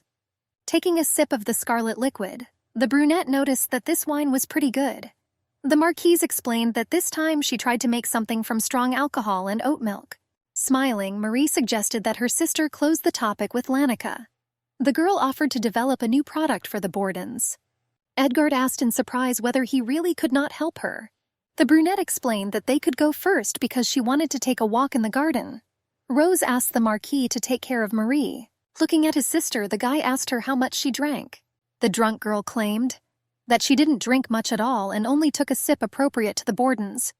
Edgard asked his sister not to desecrate the Borden name. Rose stepped out into the fresh air. A light breeze fluttered her cape and the first stars appeared in the sky. The brunette sat down on the bench, realizing that His Highness would curse again if he saw her. The girl's eyes slowly closed, plunging her into drunken dreams. Loud footsteps were heard in the viscous silence. Approaching the Countess, Michelle asked how she slept. Jumping sharply to her feet, the girl asked what he was doing here. The brunette loomed over Rose with a sort of smirk. Jumping up sharply, the brunette asked how he got there. The guy explained that he came here specifically to see her. The girl's eyes widened. Lanika's servant explained that otherwise she would not have even started a conversation with him. Smiling, Michelle thanked the girl for turning a blind eye to his small mistake. The guy said that he personally wanted to talk to her and they met. The Countess explained that this was a legal entry. The girl said that if that's all he wanted to say, she asked him to leave. It's nice to remember that he is in this place too. Catching the girl's surprised look, Michelle suggested that he should have introduced himself first. The guy bowed a little and said that he was the butler of the Count Snoweyser and introduced himself as Michelle Chaim. The brunette assured that he was glad to see how the girl became friends with his mistress. Rose explained that if he liked the fact that they were getting close, then he should refrain from such unexpected visits. The girl explained that she did not want to move away from her friend because of the strange attacks of her butler. The guy explained that he himself was worried about the mistress's new friend. The girl asked what he was talking about. Michelle explained that Sol was next to the brunette. The brunette asked if they were now living in the same castle together. Letitia was very wary, because according to official information, His Highness was staying with Prince Sullivan. The fact that the prince lives with the Marquises of Borden should not be known to anyone. Squeezing the cape tightly, the girl explained that she did not understand what he was talking about. Rose explained to the guy that if he wanted to meet with Sionian, then he had come to the wrong address. Smiling, the brunette explained to the lady that he had a slightly special sense of smell. Michelle, holding out his hand, explained that he could sense the presence of any person just by smell. Taking a strand of black hair, the brunette sniffed carefully. The servant remarked that it was strange that he had probably seen the girl before. He explained that the girl had an all-too-familiar smell. Snatching her hand away, Rose assumed that he had confused her with someone, because she had not been to Northland before. The brunette noticed that the girl's native smell was covered by stronger energy. The girl asked what this meant. With a grin, Michelle noticed that she was completely covered in Sol's charms. Piercing Rose with red eyes, the guy noticed that energy was gushing from the depths of her body. The guy asked if she signed the oath agreement. Turning around sharply, the brunette explained to the guy that he was going too far, showing up like that in the middle of the night. Rose told him to leave if he had nothing more to say. Smiling, the brunette explained that the agreement with Sol was categorical, but this did not mean that it could not be broken. He invited Rose to come to him if she wanted to make a deal. Letitia asked why she should trust the guy. Lanika's servant explained that the girl herself would regret this, but he hoped that it would not be too late. The night guest suddenly disappeared into the darkness of the night. The girl walked along the corridors. Weak starlight barely illuminated the path. The blonde asked the girl why she couldn't sleep. Rose froze, not knowing what to answer. The brunette asked why she was the one. Because the prince could find anyone he wanted. He put down a glass of wine. The prince assured that people were mistaken when they thought that he loved everything perfect. The guy explained that many were trying to buy his favor by offering him better and more ideal things. Rose asked if he was tired of this. The brunette suggested that the prince wanted something unusual. Pouring the girl another glass, the guy reminded her that she was reborn at his hands. The brunette remembered the recent incident with the Marquis and Zion. The guy asked if the girl really thought that what she was doing was just unusual. The blonde explained that unusual doesn't even compare to this. Holding Rose tightly to himself, the guy reminded her that she belonged to him. Unfortunately, he doesn't even think about giving her something in return for her feelings, or at least understanding her. The girl understood that the guy just needed to play enough. Letitia understood that the prince wanted her to have some kind of dream, after fulfilling which she could be thrown away. The girl reminded the gentleman that he said to choose him if she had to fall in love with someone. Rose explained that if he wants it with all the feelings he tells her, she can't do it. The brunette assumed that she was too intoxicated by the warmth she never received.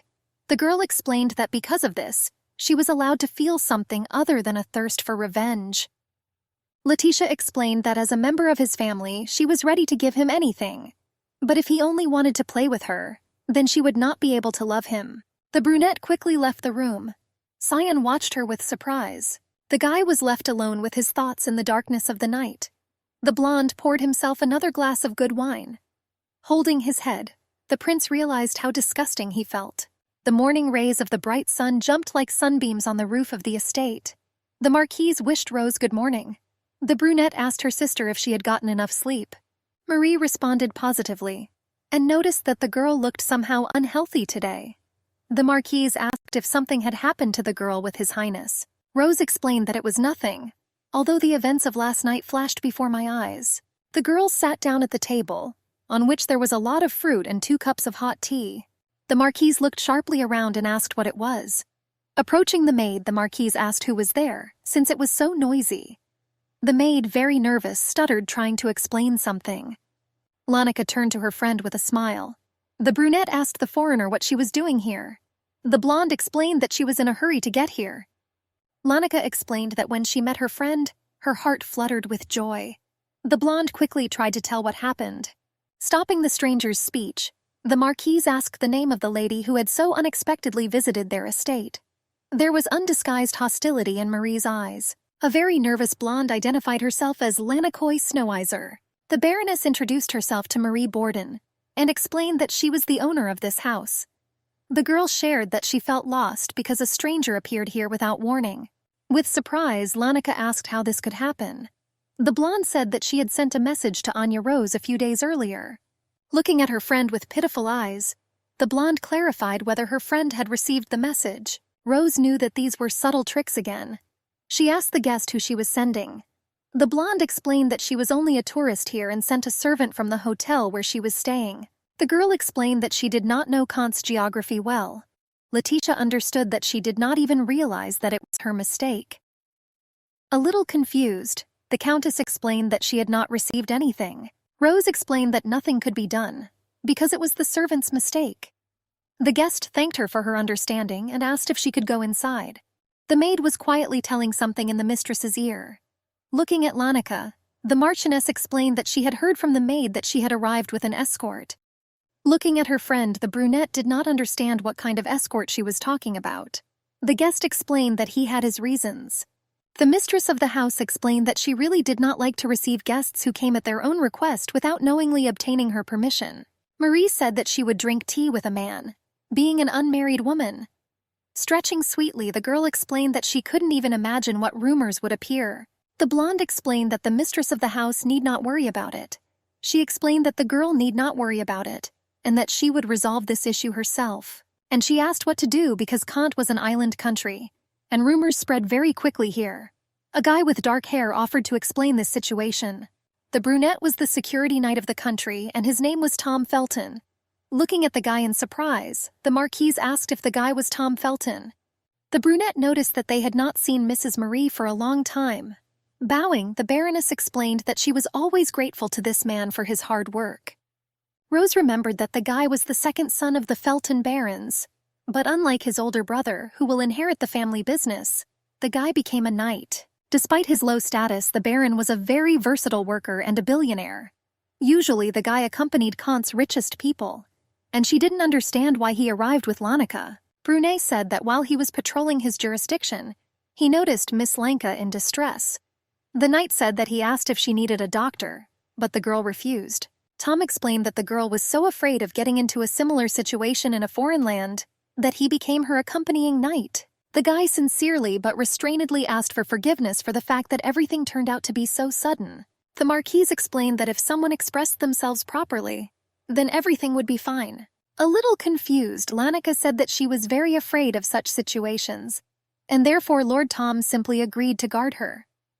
Rose asked her friend's permission and explained that she would have to reschedule their afternoon tea. The brunette explained that this is the palace of the Marquis Bordens, and they really value the secrets of their distillery. But she explained that they live off their know-how and recipes. A friend told her that according to tradition, they could not receive guests without warning. The Countess clarified whether the foreigner understood the whole situation. Lanika explained that Lord Tom did not know this. The Baroness asked the brunette if he could express his tactlessness. The guy agreed, and she explained that she and the barons had begun competitive bidding for alcoholic products. Marie hoped that the guy would understand her opinion about hosting competitors. Panicking a little, the blonde explained that she wanted to drink tea and strengthen their friendship. The guest said that she lacked care because after the fire she had no family left. Lanika explained that she really wanted to get closer without any harm. Rose noticed that her friend had her own tragic story every time.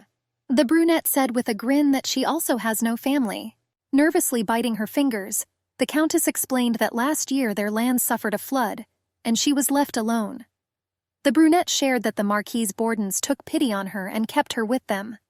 Letitia understood that this was the last trick to avoid such difficult situations, and she was surprised that the girl thought that if she looked pathetic in the eyes of others, then everyone would understand. Rose asked the blonde if they were in the same position if it was fate. The brunette understood that Lanika had chosen the wrong person. The girl, smiling, said that apparently she had unconsciously shown tactlessness. After shaking her friend's hand, Lanika explained that she hoped they could become closer. Letitia and the Marchioness watched the unexpected guest go. The brunette noticed that there was no reason for hiking with Lanika. Marie assumed that the guy could not get rid of the feeling of responsibility for her. Letitia assumed that the girl had finally chosen a new goal. Walking out the gate, the blonde thanked the guy. Crossing his arms behind his back, he explained that there was no need to thank him. The girl claimed that she definitely sent the letter to Anna Rose and she did not read it. Lanika explained that it was a very sad day for her. Having adjusted the ruffle in the neckline, the blonde told him that she had wasted his time. Tom once again asked her not to worry so much. The foreigner asked the brown-haired man if he wanted to drink tea, but the guy explained that he would not be able to enter her room. Tom said that he would not mind having tea on the veranda. The girl in a luxurious pink dress quickly left. Soon there were 2 small cups on the table. The knight carefully sniffed the tea. The guy hesitated a little. Lanika asked the brunette what happened. Tom explained that the smell of this tea was stronger than that of what he usually drank.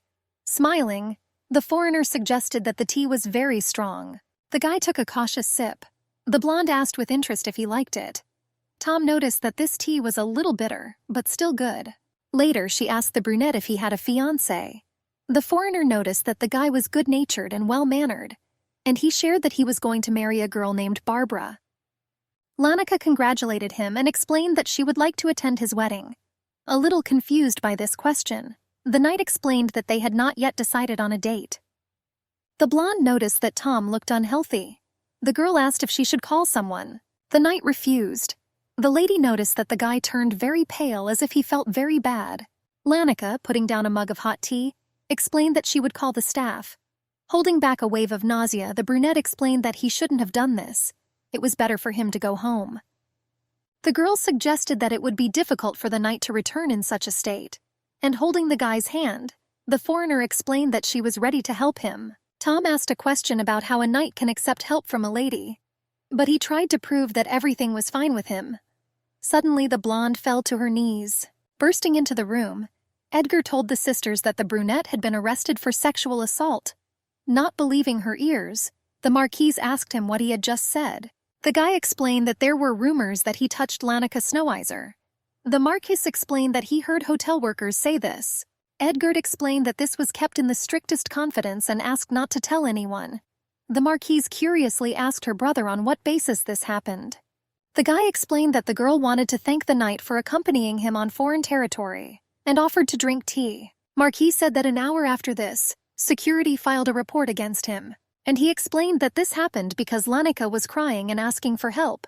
Then the employees immediately contacted the security team. The girl asked her brother if he really believed that Tom could have sexually harassed her. The Marquise explained that perhaps it was because they were both men, but he was sure that the Tom he knew would not have done such a thing. The Marquise remarked that this was not surprising. The brunette suggested that she wanted to cause a scandal in the Borden house. Looking back at Rose, the Marquises asked in one voice what this could mean. The girl explained that in order to confirm harassment, witnesses are needed. The Countess explained that otherwise the trial could have lasted a very long time, and she noticed that the higher the status of the witness, the easier it was to prove what happened.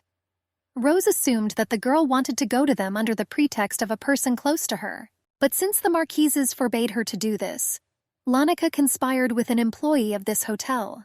Marie noticed that she did not like the foreigner from the very beginning. The girl wondered what she wanted from Tom.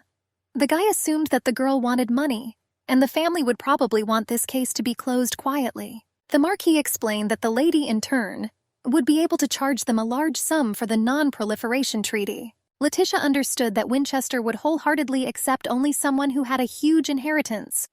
The brunette understood that Lanika was no different from people in need. The girl asked the Bordens for permission to do something. Rose asked if she could intervene in this matter without harming that family. Sighing heavily, Edgard suggested to the girl that if she wanted it that way, he could make an appointment for her to meet Tom. The brunette asked with admiration whether this was really possible. Very nervous, the guy explained that he knew that general, and he shared that the man was an ardent admirer of Marie. Stealthily, the Marquise asked the guy what it was like for him to have such a popular sister. The guy explained that the general was not himself, and perhaps some kind of disease had been transmitted to them. Rose noticed that Marie was truly a reliable ally for her. She was looking at one of the books in the huge library. Footsteps were heard in the silence. The man asked if it was true that she wanted to say that supposedly the matter was in Felton's house. The brunette was surprised by the unexpected meeting with His Highness. Rose decided to find out how he found out about her location. It turns out that there was nothing in the world that he did not know. The girl froze with a book in her hands. Handing her a piece of paper, the prince explained that she could do this if she wanted. And he warned that she has the right to touch on this only until her personality is directly connected with it. The blonde remembered that the lady had already learned all the most important things and passed the test. The guy suggested that she would definitely do better than his expectations. Rose noticed that it sounded rather strange. The girl did not confidently explain that she was happy. The prince asked what exactly she was talking about. Smiling, the brunette explained that she finally felt like a human. Interrupting her sentence, the blonde reminded her that the girl had always been him, and he explained that the brunette was only hindered by someone who did not see this. The guy asked how the girl's ex-husband got in touch with Lanika Snoweiser, and he explained that besides the girl, Astor had no other reason to do this. The brunette explained that she was much more beautiful than her and was quite famous in social circles. A little upset, Letitia explained that her ex-husband first met the girl when he was preparing to produce white tea. Astor was studying information for the delivery of a product from Westeros, and the girl was from there. The brunette initially became close to Lanika for his own benefit, and that's when it all started. The girl shared that Astor said that Lanika was in true love. Not confidently, she asked if it sounded stupid. Stretching out his hand, the prince explained that it was only Winchester who was stupid, and he noticed that she prioritized the desires of others. The blonde reminded her that she was looking at only one lover, and he admitted that he initially did not like this trait. The prince added that she was the one who took away his mind. After all, when a girl appeared in his field of vision, all his thoughts were forgotten. The blonde once again pressed his beloved to him and looked into her amethyst eyes. And he admitted that the only thing he didn't like was her attachment to her ex-husband. The guy reminded the brunette that she could only look at him. The blonde noticed that she had pushed him away earlier, But in the end, I came to my senses, and he began to slowly move away from the girl, and his steps echoed throughout the library. The brunette clenched her hand and thought for a moment. A girl dressed in a black robe stood near the prison. The jailer asked if the girl was Countess Victoire. Having heard a positive answer, the man said that he was told that she had come on a date with Tom. The brunette explained that this was completely true. Opening the heavy oak door, the man said that she only had 10 minutes. Stretching out her hands persistently, the girl entered. Taking out a small envelope from her bag, the brunette said that this is what the man asked for. And she explained that the letter of gratitude was personally written by Marie. Out of joy, the guard said that he would be back in 10 minutes. The man slowly walked away, whistling a cheerful tune. A small ray of light entered the guy's cell. Tom asked who the stranger was. The girl responded in a gentle voice.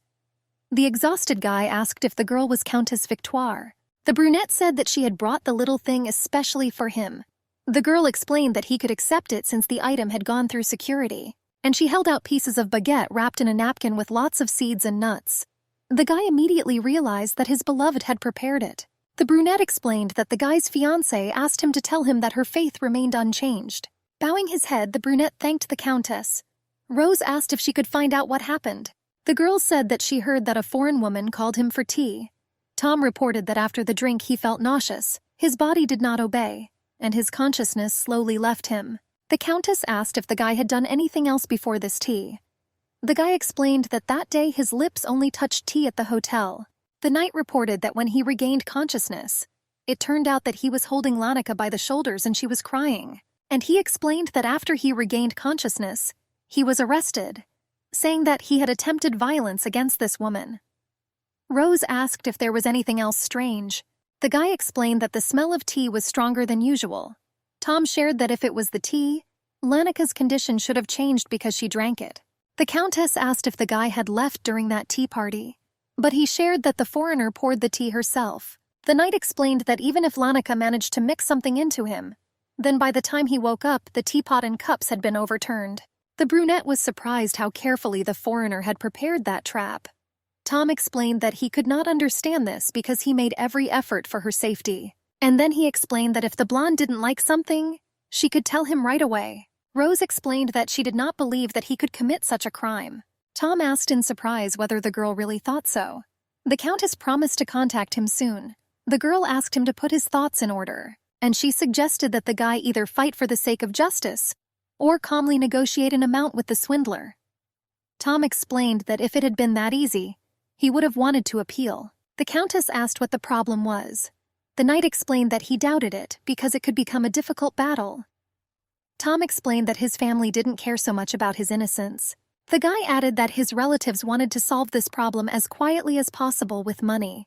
The brunette explained that he could not leave his beloved. Rose said that the choice was up to the guy. Heading to the exit from prison, the brunette said that she did not want to look at his chosen one with awkwardness in the future. Rose told the guy that his lover believed in his purity and was waiting.